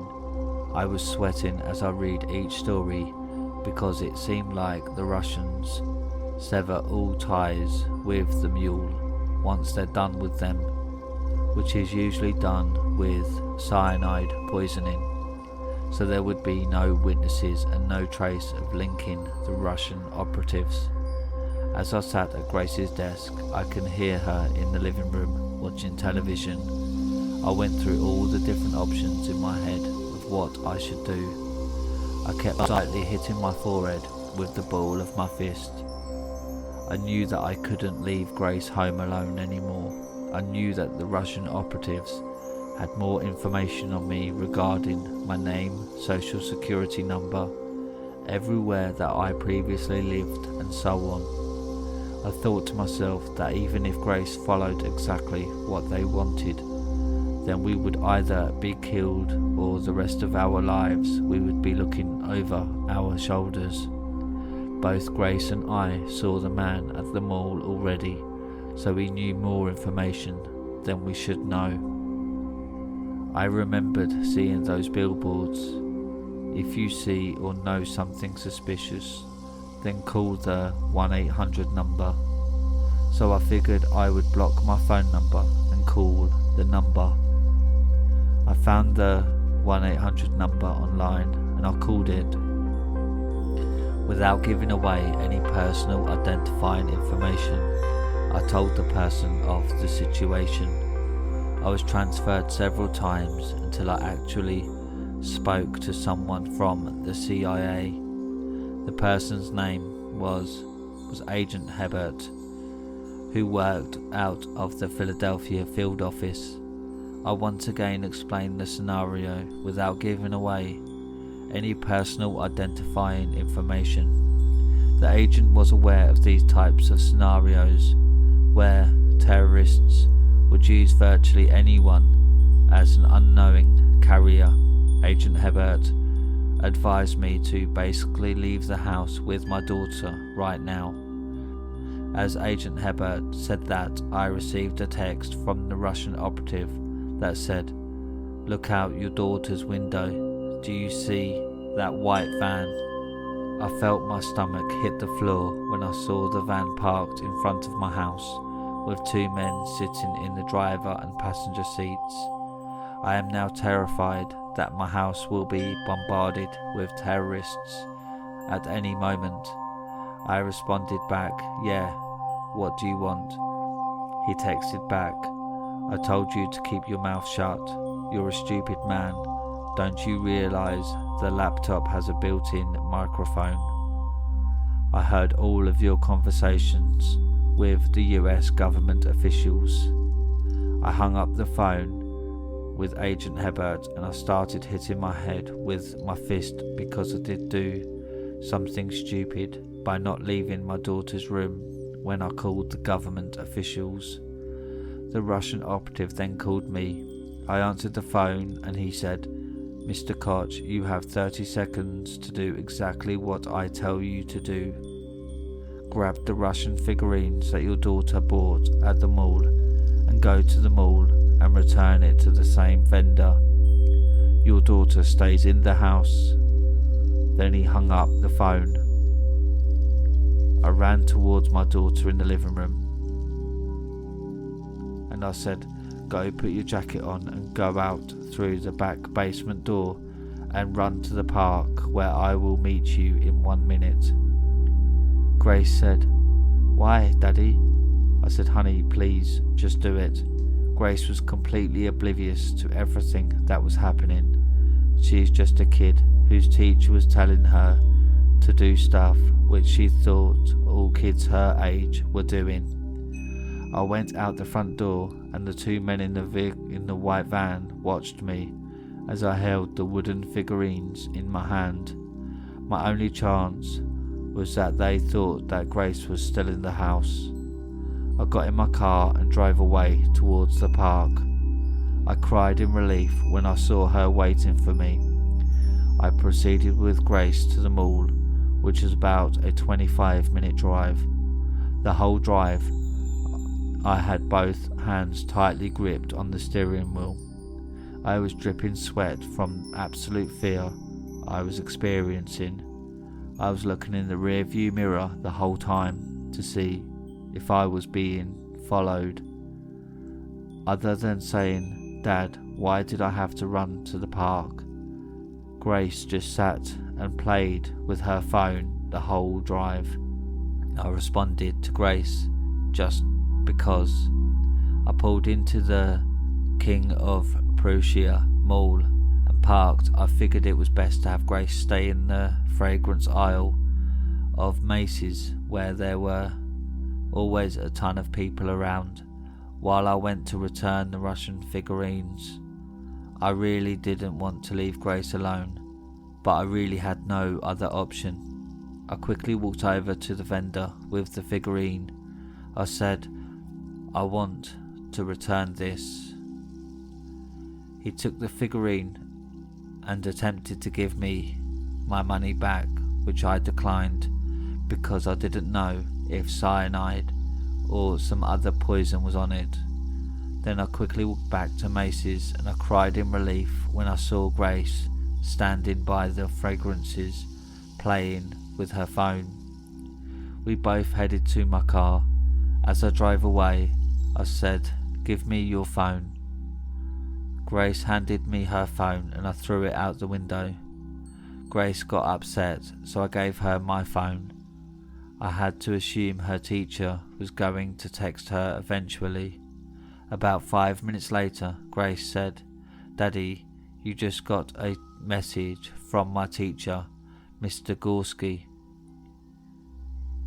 I then took my phone and threw it out the window. My grandparents owned a cabin in the middle of nowhere in Georgia. So I got on 95 South and headed in that direction.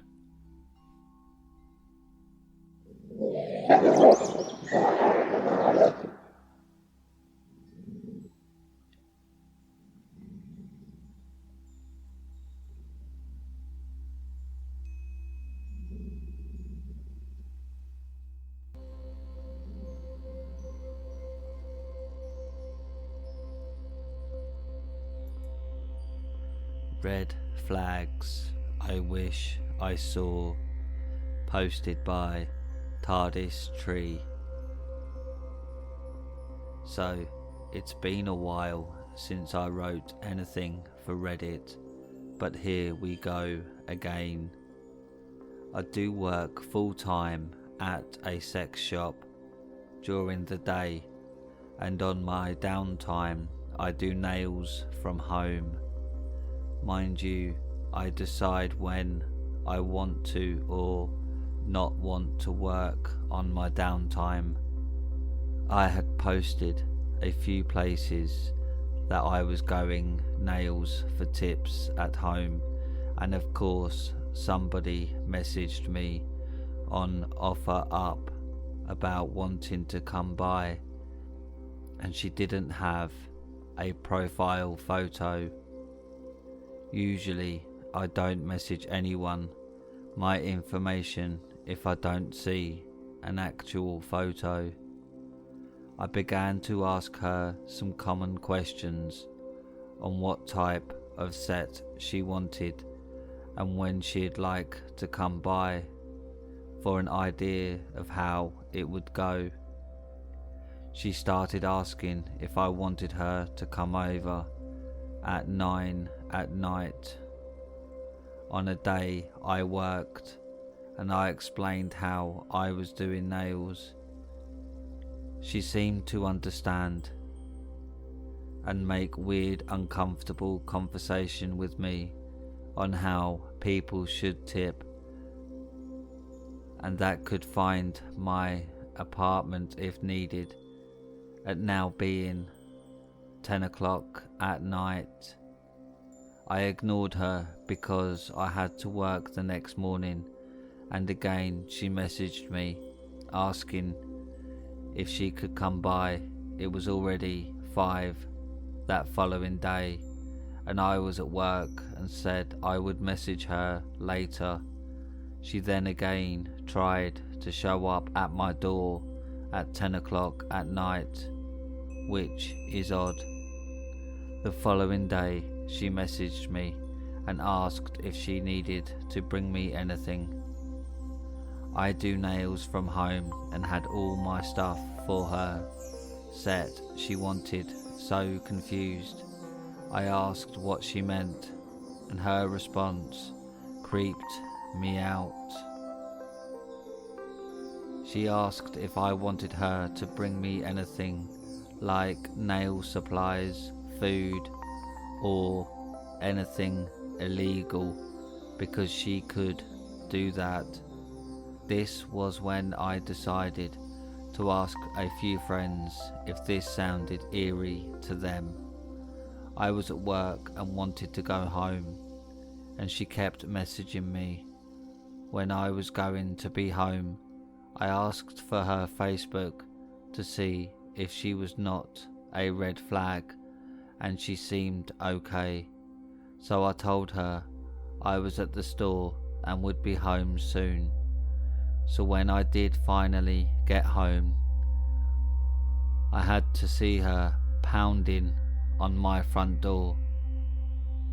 Mind you, she didn't know what I looked like, didn't know my car, only my apartment number.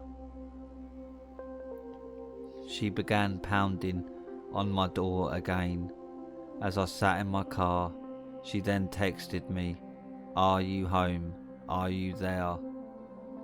Mind you, I just texted her maybe a few minutes after starting my car that I had someone else coming as well, and she made a weird joke of it.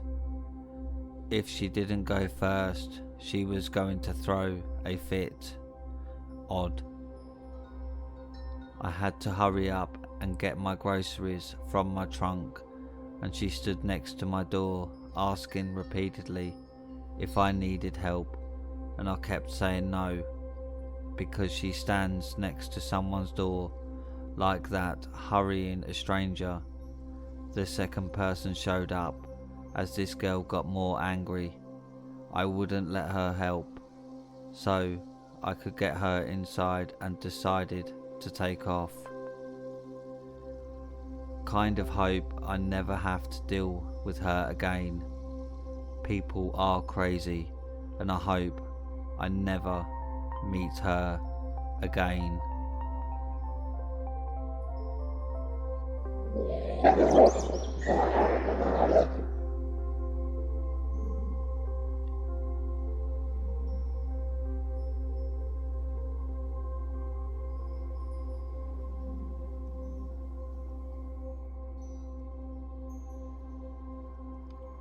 Stalked for 7 years.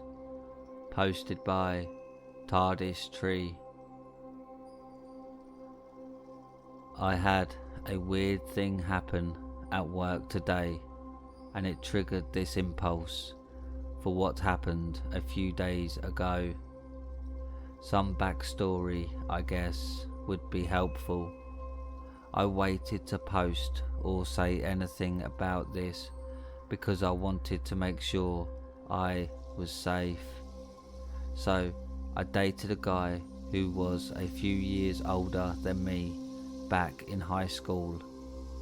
I met him on Meet Me, and before anyone asks, I did know the whole stranger danger thing and was super naive and didn't think anything bad happened in real life, just in movies. I had met a few previous guys in real life before on this site, so I didn't think much of it. 2 other guys I'm still friends with. So I started talking to this guy I met on the site. For general purposes, we'll call him Aaron. So Aaron and me started chatting online for a few weeks, and he was really my type. Typical emo with long hair and snake bits, and really shy. He was, I think, 24 and I was 17 at the time, so he was really friendly online, telling me he knew the small town I was from because his family had a house there. Cool at the time, I guess, but still weird because it was a few minutes from where I lived. And when I was bored after school, we drove by and it looked so creepy and abandoned. A few more weeks go by and he said he wanted to visit me on the weekend because he was going to be in town doing something anyway. So I asked my mom if a friend could come by, and back then she was already used to the online meeting people if it was done at our house. Eventually the weekend came and we were in a rush to clean up our house, and he was already there just waiting for me to get home from school, and I got startled because I thought he wasn't coming until later that day as planned. Apparently he was in town sooner and forgot to tell me. Red flag, kind of, at that time. He ends up meeting my parents and acting super sweet in person and just all round really quiet and shy, and he went back home and we ended up dating, I guess, after a few days of him constantly saying he loved my parents and my life, etc. After a few more weeks of dating, he comes over and my parents were outside doing something. I can't even remember anymore, but he went from shy, wouldn't hurt a fly personality to Mr. Hyde, and it freaked me out. For one, he was very, very handsy, and not in a good way, and very dominating. I thought it was just normal at the time because I was a virgin, dated, never did anything. He went from holding my hand to grabbing my wrists and forcing himself on me from behind, and I remember screaming for help and crying for him to stop. My head in the bedding and hot tears coming down my face. I managed to get my leg free and under from him and kicked him as hard as I could. I was let go and I was able to see his face, and it was almost inhuman, like it wasn't even him doing this, because his eyes looked a completely different. I remember something in my head telling me to get out of there, like a siren went off in me, and with everything in me I screamed for him to leave, that it was over, and I slumped to the floor and screamed a muffled scream into my pillow. My mom came in after. I heard the door slam and she was just so clueless, like I wasn't even there. After this happened, I was scared of physical contact. I couldn't deal with anyone behind me, touching me, or just even being playful with me. Shortly after this, I was assaulted by someone I trusted in that same bed, and eventually met my now fiance. I had finally changed my status on Meet Me, and it was like something snapped. Aaron began messaging me and harassing me non-stop, to the point we had to change my number and move twice. Same town, just an alarm system. Because of the break-ins around us, which I was so grateful for, I never told my parents about what Aaron did or the assault. I eventually moved out to another city over and lived with friends. Soon after that, he found me again. He found out about work and also where my new apartment was and my new number. He also started following my friends and showing up where we were or at my work. Eventually, I tried the first time for a restraining order and didn't go through due to him not being an actual danger to me. After this, I was scared to go anywhere, as he would find me, even after several moves, changes of name and social media pages and such. He was always there. When my fiance went to county for something and was gone for a while, it was worse. It was like he fed on the sadness and the loneliness, and we ended up talking civilly as friends. But once my fiance was out and I was better again, he turned into another person, angry and trying to find me again. It was like if he couldn't have me in his life as his mate, he didn't want anyone else to. Flash forward to this year, 2019, and he is now randomly finding my best friend's Facebook posts, which don't have me tagged, and has shown up at my work twice when I was just getting off work, and has started just randomly popping up again. I don't want to try a third time for a restraining order if they won't approve it or say he isn't a threat to me. Hopefully this time of blocking him on everything and changing my number for the 5th time will help. He does know my work and home. My fiance is aware, and so is my boss. Here's to hoping the nightmare will end.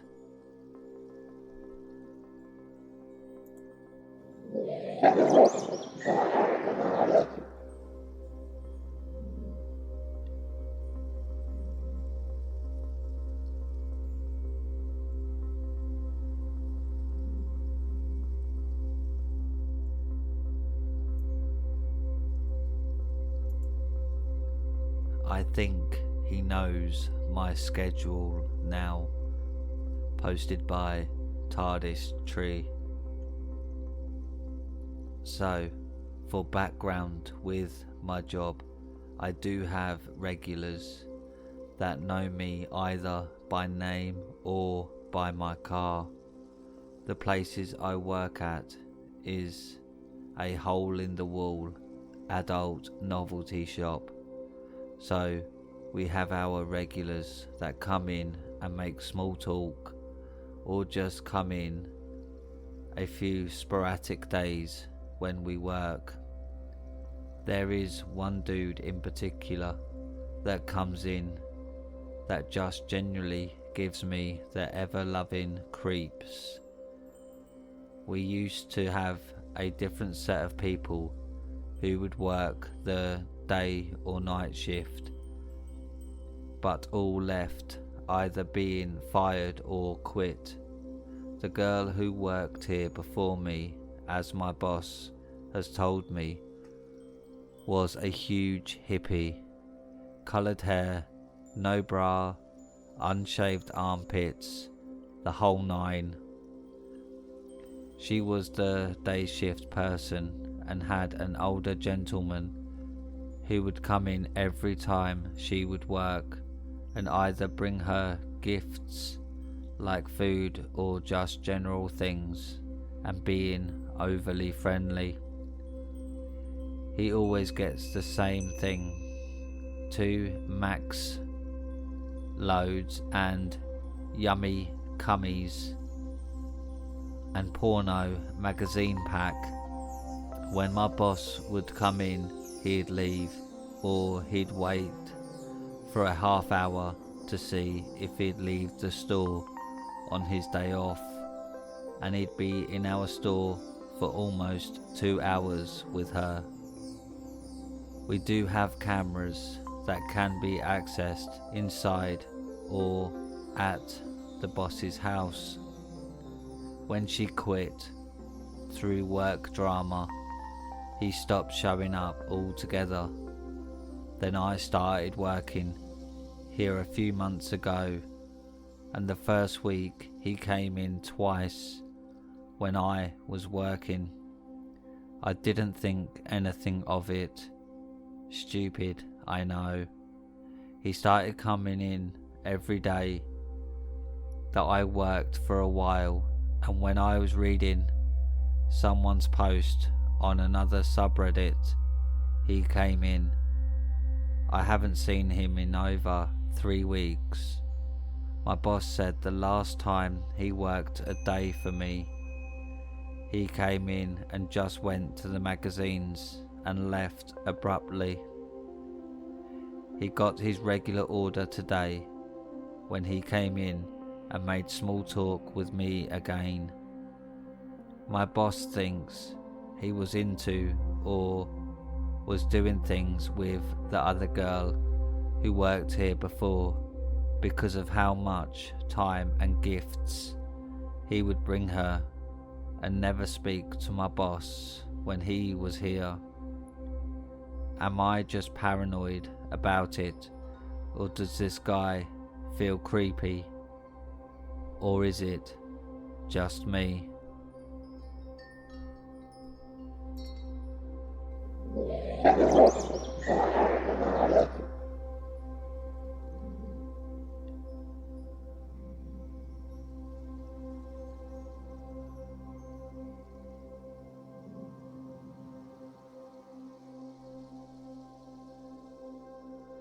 trucker who tried to follow me home, posted by TARDIS Tree. When you hear about the creepy encounters, like girls getting followed in movies and such, I never even thought it could happen to me. Well, apparently, I'm either a creepy or paranormal event magnet, or I just have shitty luck. This happened this past week at work in a store full of people the other day, and I do pretty well making small talk now with people because I work in the adult novelty, and you have to make it as normal as possible so people will feel okay enough to open up to you and let you know what they need or are wanting, etc. Education is part of my job sometimes. Talking to older people is too. I love being able to make someone smile or just get more information on a product that they might not know or even thought about. This guy was a typical trucker, coming in for porn DVDs, not saying much. Dead giveaway for me to tell he was a trucker. They all wear the headsets and say things like, "Man, I just came back from... How do they have a girl like you working here?" Always the same shit and different person. So, I've grown accustomed to small talk and such with people. He was wondering the DVDs and such, and when my line was dying down, he came up to the platform to pay, and of course was talking to me about what his plans were, etc. Apparently, he was meeting this woman in Dallas area when he was going to be there the next day, and she had a kid, so she was a little skeptical to online dating. He tells me that he is old-fashioned and wanted her to feel comfortable meeting and such, and he'd go to her. As he's talking to me, I finally get him his DVDs rung up and bagged, and thought that would be it. The "you have a good day" and such rant I tell everyone, but no, this dude decided to stand at my side counter of the platform and talk to me while I was working on my line of guys in the store wanting to get home. This guy freaked me out just a little at first, because he would seem to follow me if I was trying to do something on the platform, like get something out of the case for a customer, or immediately start talking to me when he saw I wasn't busy. Eventually, the creep alarm in my head goes off, and I text my husband, who was at home, and tell him it's an emergency. I'm getting creeped out. He tells me he is coming in, and this guy is still in my store following me wherever I move to do something, and I am counting the minutes in my head for when my husband will come in. He eventually got the hint that I was trying to make him leave by the one-worded answers and not moving from my spot on the platform, and he said he was leaving. Guys, he parked right next to my damn car. Mind you, we have just a regular small parking lot, but it goes from the front to the side of the building, so we can park anywhere.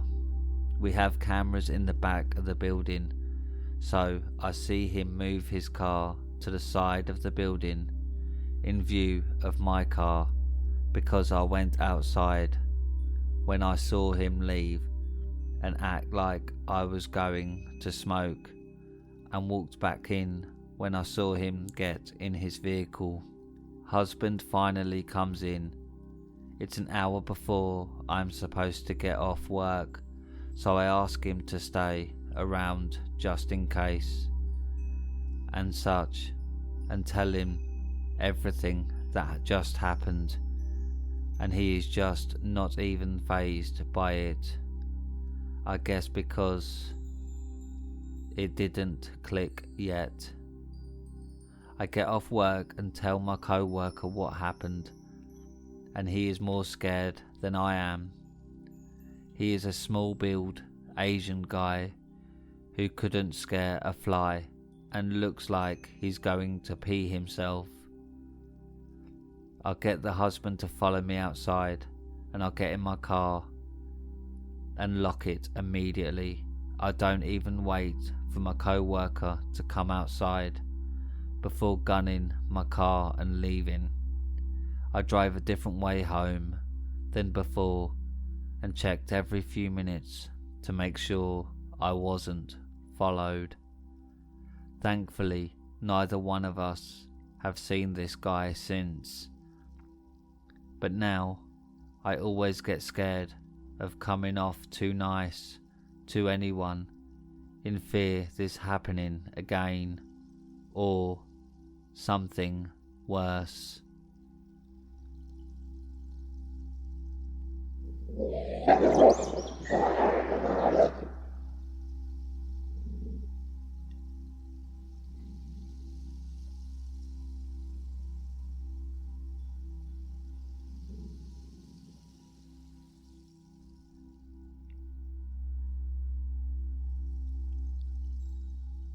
My visit to Yorktown Memorial Hospital, posted by TARDIS Trey. We had heard this place was haunted and that you can get creepy things to happen if you are being a dick to the paranormal. I have always been able to feel things and have that eerie sixth sense some people joke about having. The day we went was on Halloween 2018. It was about a 2-hour drive away and supposed to be fun. I went with one of my best friends at the time and my husband, both of which are huge skeptics.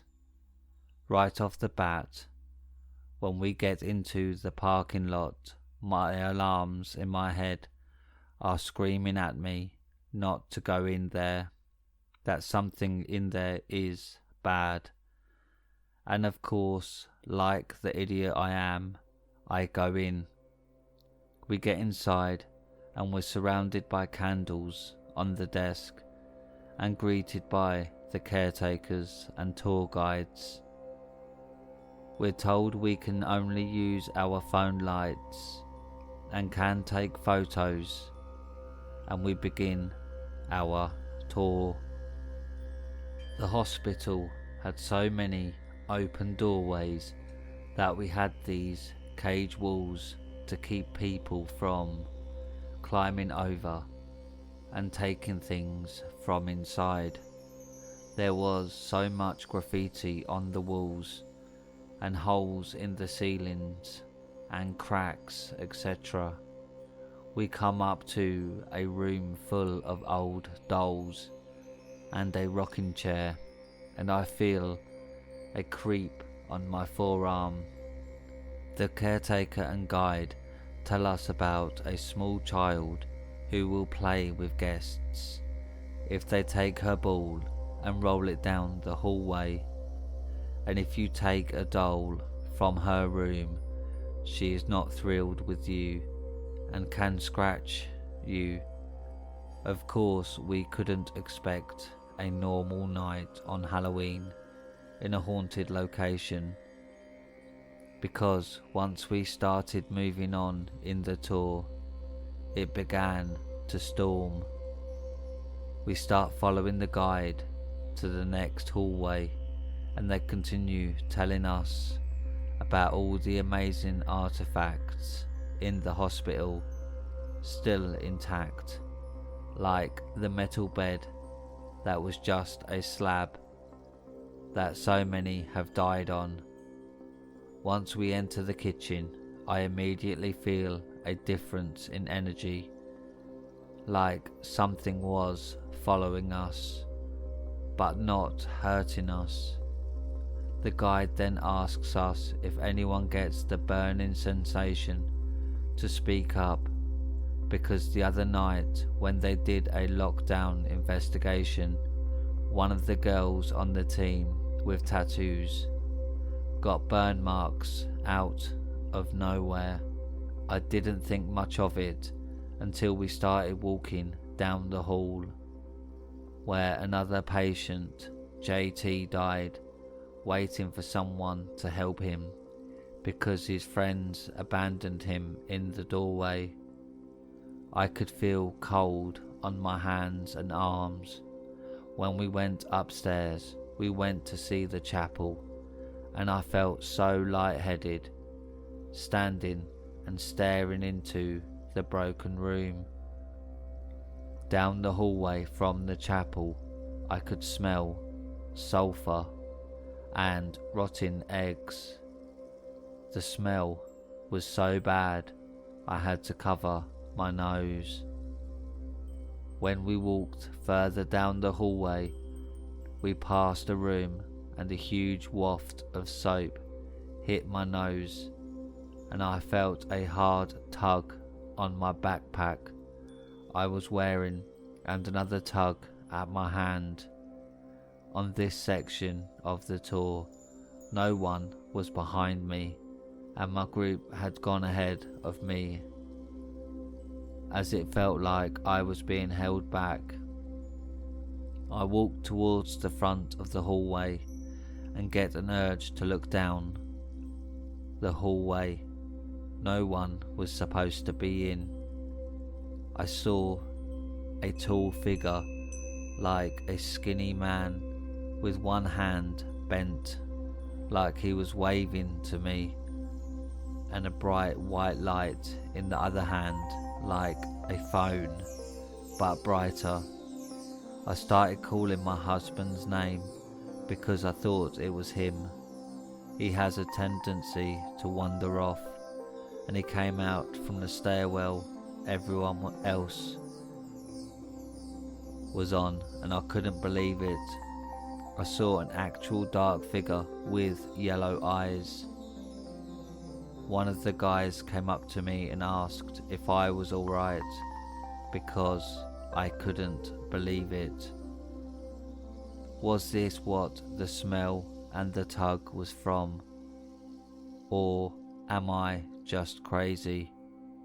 When we finally got downstairs to exit, I told my husband and the best friend in the car that I saw something, and both said they felt cold gusts of wind but thought it was the storm. After that tour, I had night terrors for almost a month. I would wake up crying and shaking because I could see the figure in my room. But whenever I'd be able to actually get up, it was gone. Eventually I'll go back, because after this so many other things have happened to me and my gifts.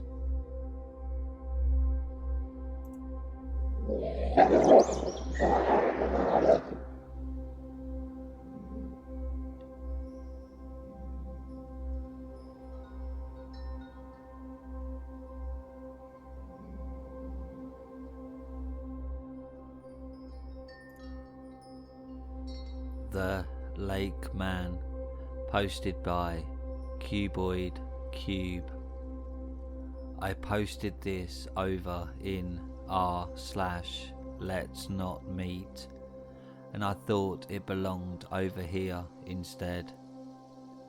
I don't want to give out the real names of these people, so I will give them fake names. My friend James had a birthday and invited me and my cousins, John and Drew. We planned to stay overnight out on an island in the middle of a lake. We got there at about 1 or 2 in the afternoon, set up our tents, explored a bit, went tubing and just normal stuff. At about 5, we went out to fish for some time, but unfortunately a large storm was heading our direction, so we had to head back in. A fire was started and we cooked supper. Some 20 minutes later, the storm caught up to us and was whipping the trees all around. Lightning was flashing every 30 seconds. John, Drew and James and I ran into our tent with the food and played some games and ate our food. Eventually we fell asleep at 12 a.m. James, Drew and me all woke up and couldn't sleep. "Hey, let's go fishing for a bit," Drew suggested. So we went out and fished for about 30 minutes with no luck at all. We sat down on the boat and just talked for some time. 3 a.m. we went into the tent a while back, but now at 3 we decided to get out again. Now this would not seem like a coincidence to all you people who believe in the paranormal, but we couldn't sleep. We were just like, the boat is nice and comfortable, so we went to sleep in there. I got out first, then James, then Drew. We started walking towards the boat when I saw the silhouette of a man walking to our boat. "Stop," I whisper. My friends stop and the man stops. He runs underneath the boat and we went into our tent. The next morning there was no sign of footprints or anything. The only thing was that the fishing poles are messed up, and after we went fishing at night we set them straight. I know I didn't see it with my imagination because Drew and James both said they saw it. John was asleep the whole time. It has been over a year since the encounter, and I still wonder what would have happened if we had gotten on that boat just a bit earlier.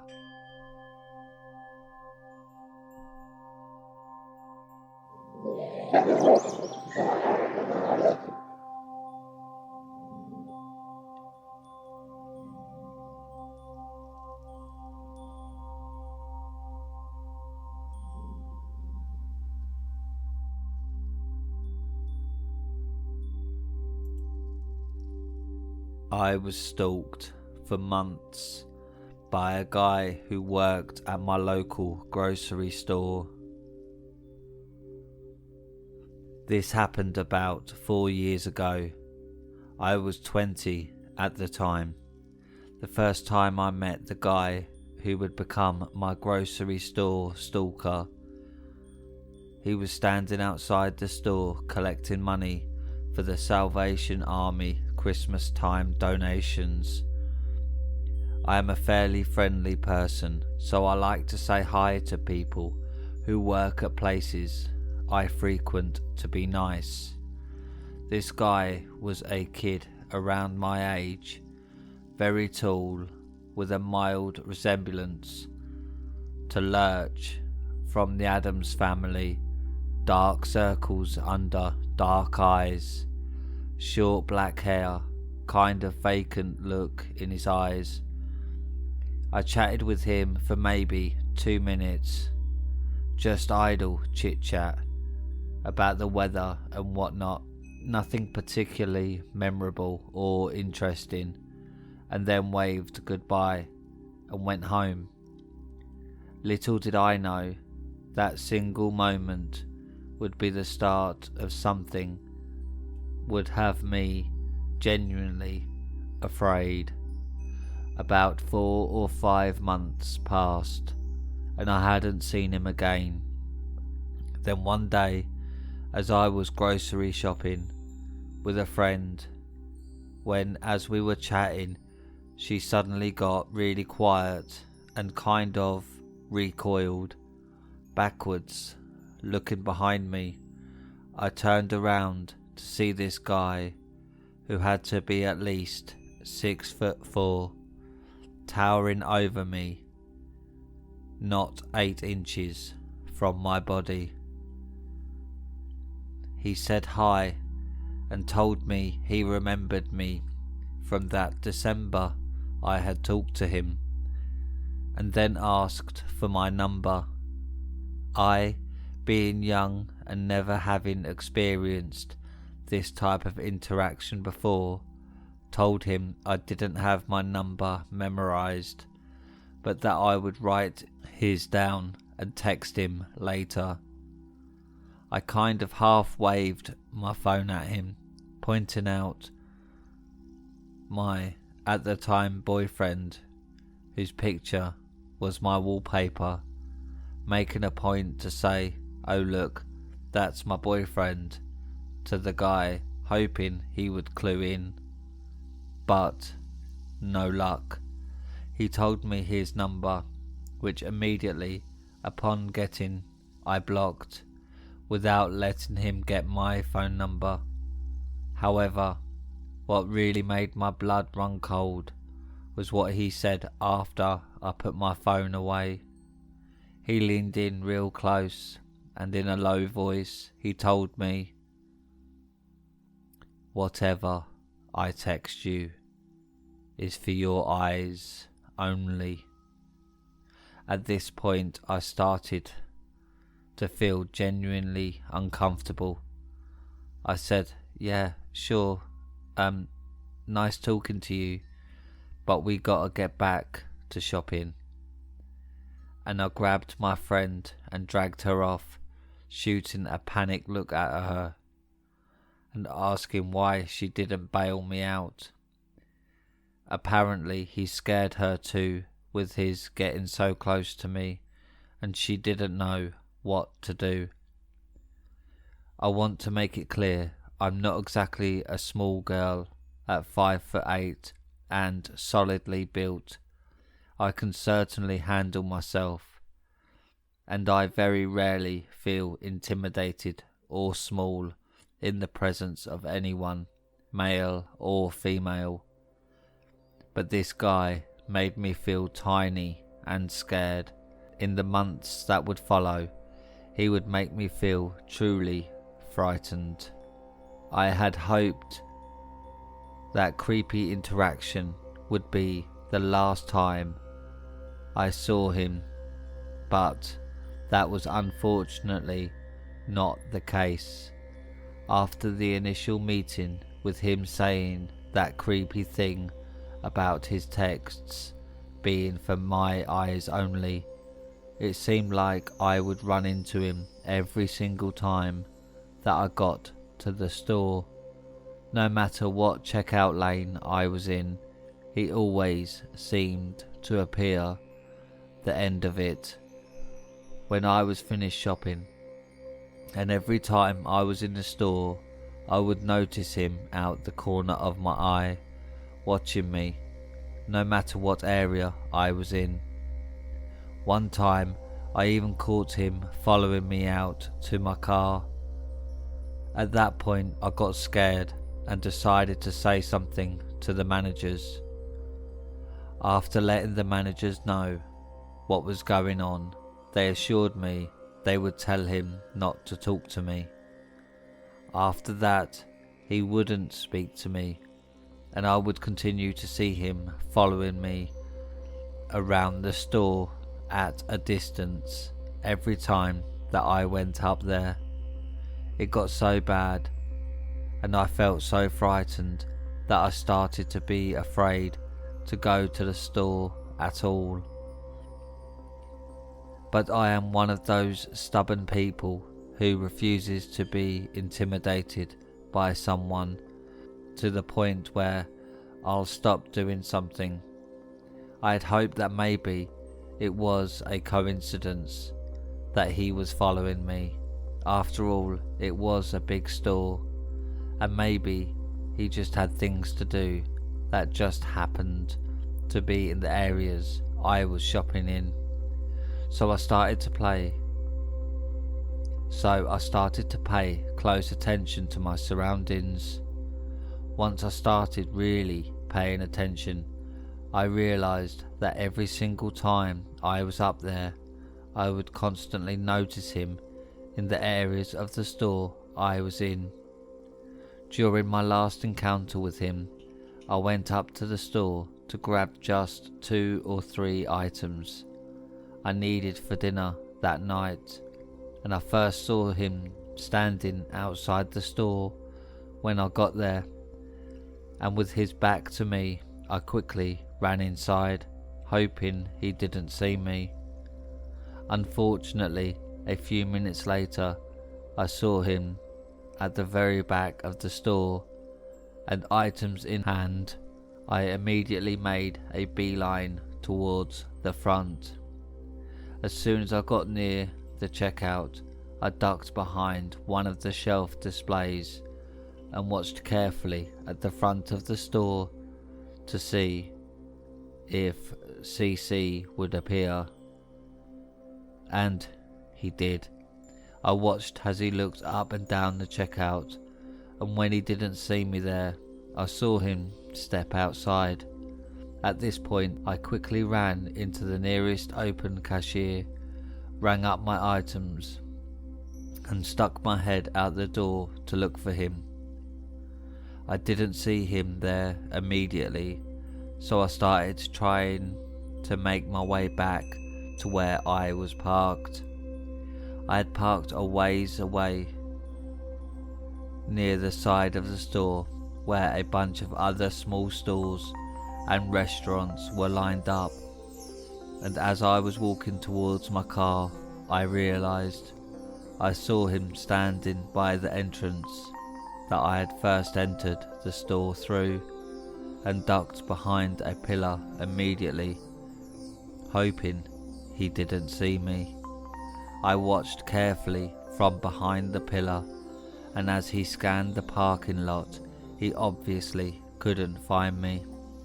After a minute or two, he started to walk out towards the direction of the parking lot in front of the store, and so I took that opportunity to make a run for it to my car as soon as he was far enough away that I felt safe. As soon as I got into my car, I locked the doors, and to my horror, when I looked up, he was standing there about 15 feet from my car, with a shopping cart in front of him. I knew he followed me. He knew I knew. I fully believe he had chased after me, and when I made it to my car, he grabbed the nearest cart to make it look like he was collecting them from the parking lot. I remember just feeling absolutely terrified at that moment. I went home and immediately told my grandfather what had happened. I began crying and shaking, and my grandfather told me to get in the car. We were going to settle this. He and I drove up to the store in his car, and he walked me into the store and demanded we spoke with the managers immediately, both of them.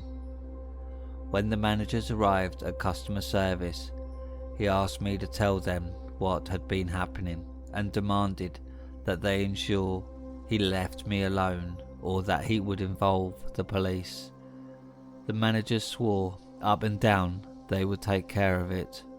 As far as I know, he wasn't fired immediately because my friend who first encountered him with me when this whole thing began told me that she would see him from time to time when she was there by herself, but that any time I went with her, she would never see him.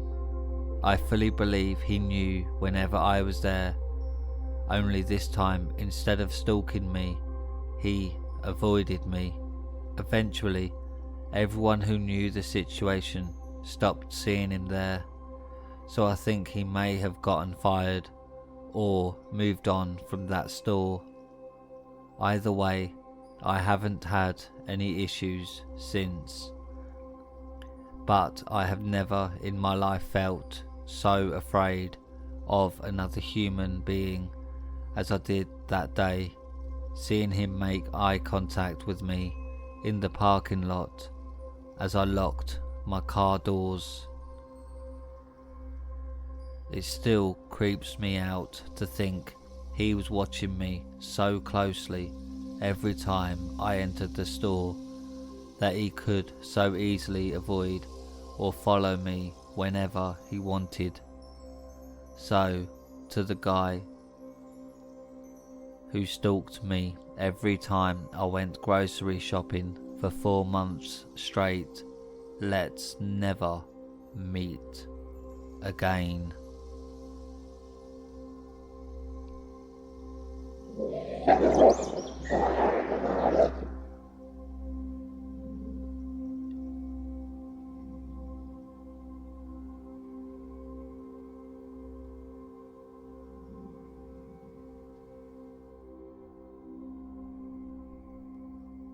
Blinding red light, posted by Unhappy Potamus.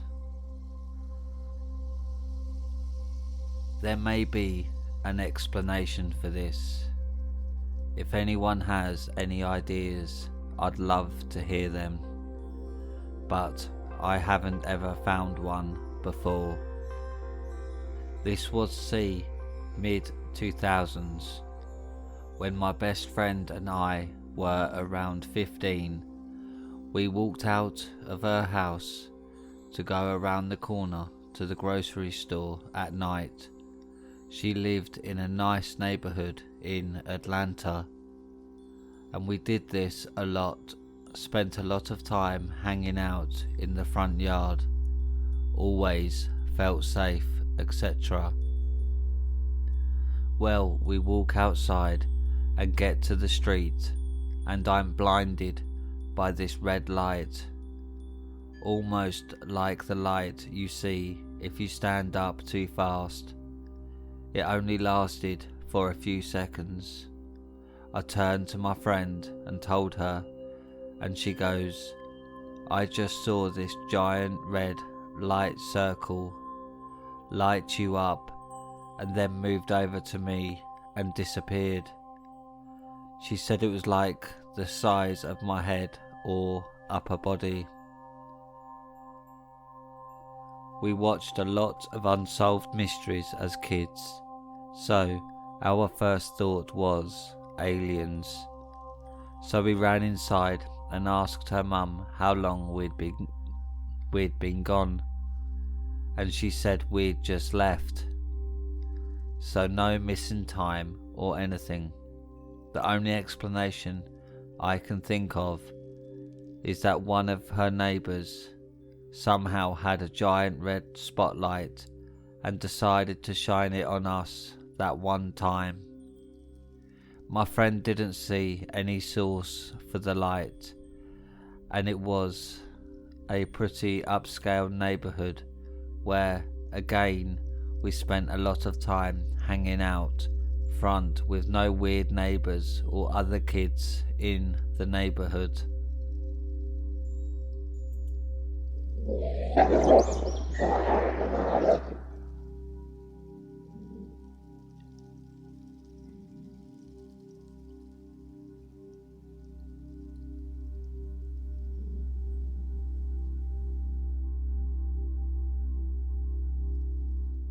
I don't know what he wanted from me, but this could have easily gone 1,000 times worse than it did. Posted by Possessed Chanel. I currently go to a large university in Philadelphia, and my school isn't the greatest part of city. I'm a senior now, and I've sort of learned to just keep my head down, and most of the people in the area will leave me alone. The one exception that I've had to this was my freshman year.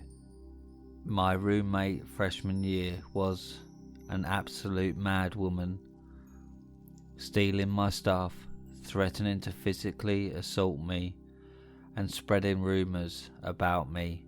I genuinely tried to stay out of my room for the most part to just avoid any interaction with her, until I was able to get a new roommate the next semester. As a result, I spent a lot of my time at the library or at other friends' places. A few weeks into my first semester, I think it was around early October, I was hanging out at a friend's place. He lived on the other side of campus, probably a 15-minute walk from my dorm room. But my path from my room to his dorm never left campus. I had been warned prior to moving into my dorm room that campus was the safest place for students because the locals generally stayed off campus unless they were grabbing food from a food truck. Keeping that in mind, I really didn't mind walking back from my friend's dorm room late at night, since the path was well lit and the only people I saw were other students. Regardless, it was getting late and it was a weekend, so I told my friend that I was going to head out. He offered to walk me home, but I declined, saying I would be fine, which was my mistake. The walk back was perfectly fine up until I got to the block that my dorm building was on. For context, there was another empty dorm building on the block that I lived on. It was scheduled to be torn down later that year because there was black mold everywhere inside. But at the time it was still standing and there were absolutely no lights outside of it. There was a courtyard behind the building which I used as a shortcut, which was my second mistake. As I entered the courtyard, I used my phone as a flashlight to kinda guide my way through the space. As I was nearing the other end of it, I heard someone call out, "Miss." Obviously, my first thought was, "Nope," and just kept walking, pretending I didn't hear anything, and picked up my pace. But the voice called again, "Wait, miss." At this point I was nearly out of the courtyard, and there was some light coming from the windows of my dorm building, so I could kinda see what was going on without completely relying on my flashlight. I turned around to see who had been calling out to me, which was my third mistake, and was met with a man. He looked so ordinary, except for his oddly wide smile and the fact he was carrying a rather heavy looking trash bag. "Hey miss, I have something for you." Nah, I think I'm okay. I need to be getting home." No, I think you need this. Let me show you. He opened the trash bag and reached his hand in. I didn't know what to expect, so I bolted. I ran further from the courtyard and toward the ramp that led up to my building, thinking I could outrun him, but I was sorely mistaken, despite the fact that there was about 10 to 15 feet between us. As soon as I turned, his hand was around my wrist. Miss, I have something for you. I really think you need it. Feeling trapped and unsure what to do, I sighed, defeated. I hoped to God that someone would look out of their window and see what was going on, or someone else would be walking back to the building at a late hour and see us. I wanted to scream, but I was scared that if I drew attention to us, that he would do something that would make me really regret trying to get help. Again, not the greatest part of the city. He smiled at me like he knew I wasn't going to try and call out, and let go of my wrist. I didn't realise how tightly he was gripping me until he released it. He took a step back from me, reached back into the trash bag. My heart was pounding and I wasn't sure what to expect. But it definitely wasn't what he pulled out of the bag. It was a clock, an old digital alarm clock. The thing had to be at least 20 years old, and it was encrusted with dirt, like he pulled it out of a junkyard. I was stunned at the sight of the yellow and orange plastic after I realised that he was actually trying to give me the clock. I thought it might have been a bomb. Here, this is just for you. Oh, I really don't need one. I have a clock up in my room, I said, gesturing towards the massive building behind me. This one's different. What the fuck? What's that supposed to mean? Ah, miss, see, this one has a radio. Pretty unique, don't you think? I bet yours doesn't have a radio function, he smiled. I mean, mine didn't, but don't most alarm clocks have radios built into them? I took a step back from him, but as I stepped back, he stepped closer, mirroring my movement. He reached out, presenting the clock to me. I took another step back. He took another one forward.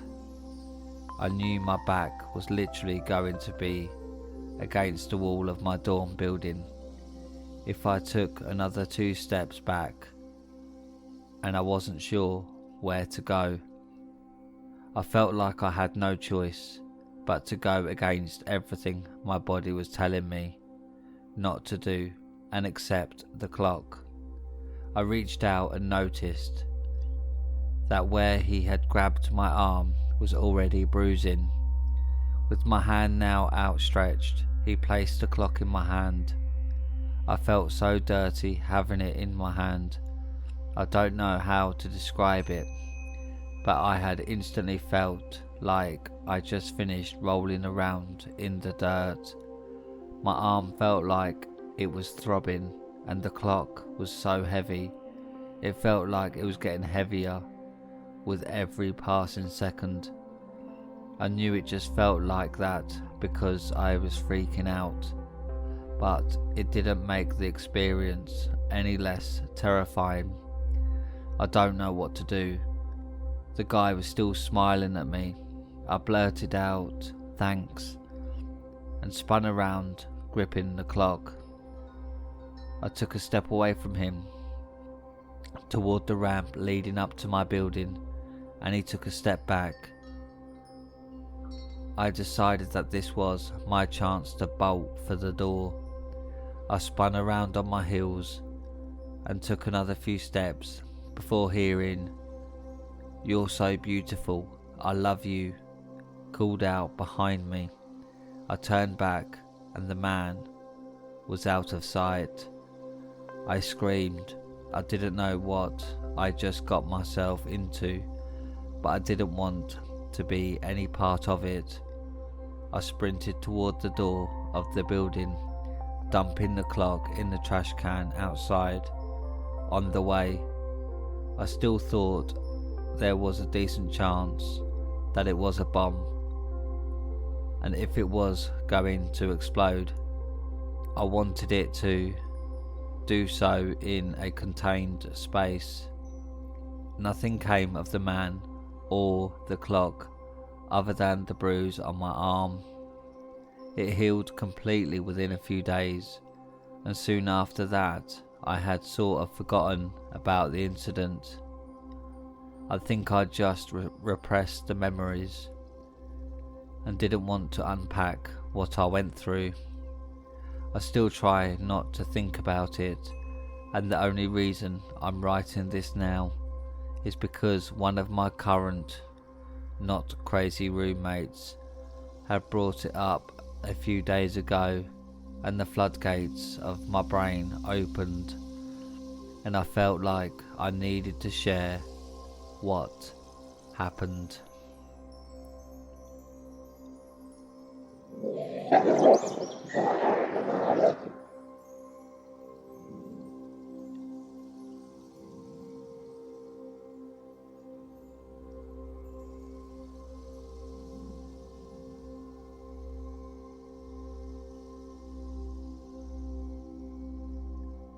Six guys jumped out on me and my friends. Posted by Tracy V 1981. I am new to Reddit, but I'm pretty sure that my story fits in best on this page. Sorry if I made any mistakes. I've never made any posts on here before. This happened to me and my friends 20 years ago, and I am now a 38 female. I live in Tennessee, and we have a place here. It's called Little Egypt. It's a swimming hole. Me and my friends had been there a million times at night. It was the middle of summer, and the county fair was in town. Me and my twin sister and two of our friends had went and hung out like teenagers do.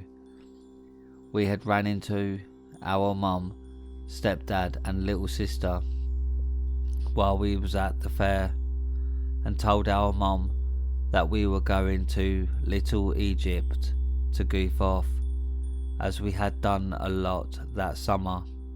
And I remember she specifically told me and my twin sister not to go down there that late, because anything could happen. We was 18 at the time, and of course, you don't listen to your parents much at that age. Course, we told her she was crazy. Nothing would happen to us. We wait till around midnight and decide to go to the swimming hole. It was me and my friend Lisa in one car, and my twin sister and our friend Heather in another car. Now, when you get to the swimming hole, it is out in the woods, probably about 10 minutes from any civilization, and nowhere to turn around unless you go up the road. We pull in and get out of our cars.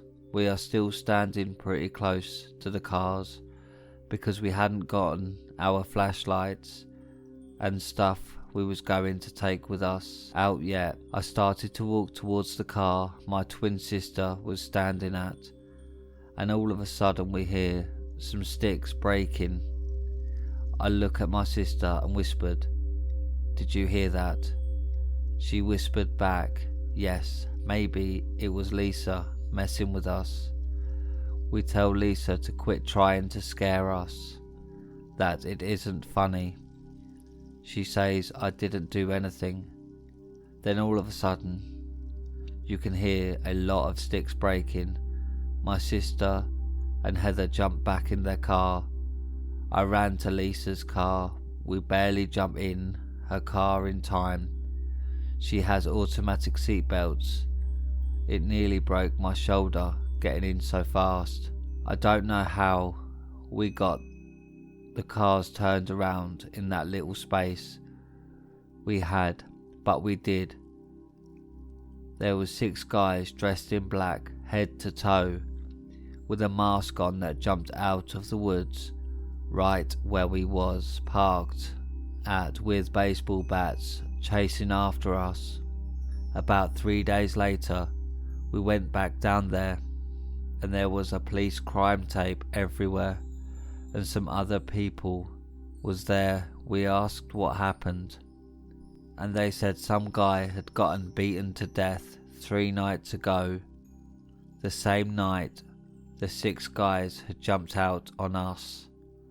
Thank God we got away that night. But my heart breaks for the guy that lost his life that night. Edit. We did call the cops.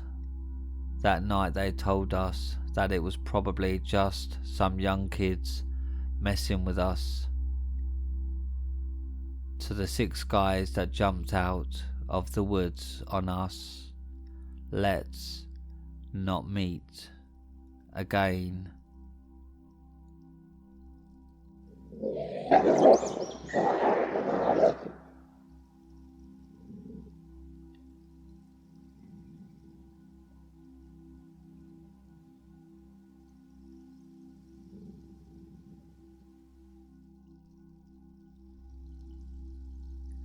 Creepy man, posted by Torbid Key 8.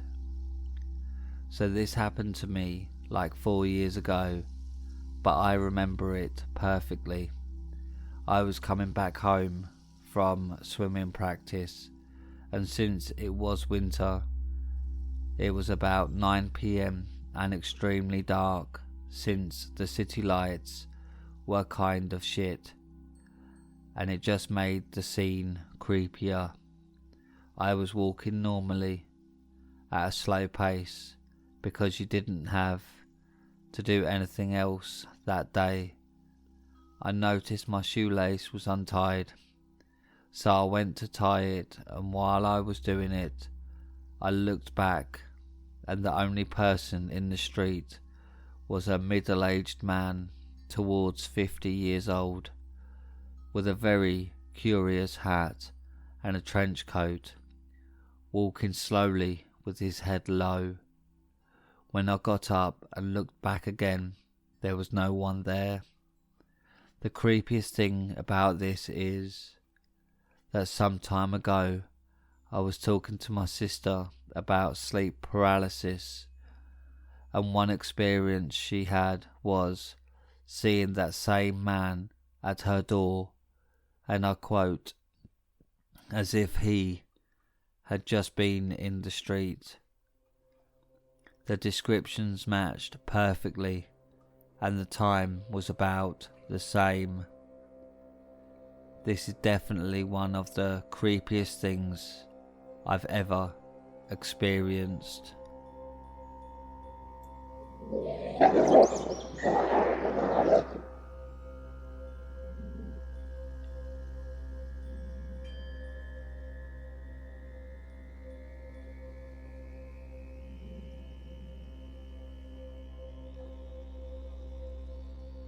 And that's it for tonight, my little hellhounds. Remember to subscribe if you're new, and like the video, as this really helps the channel. If you have any stories, then submit them to Reddit r/homeofscares, and follow me on Twitter at homeofscares. Now, good night, my little hellhounds.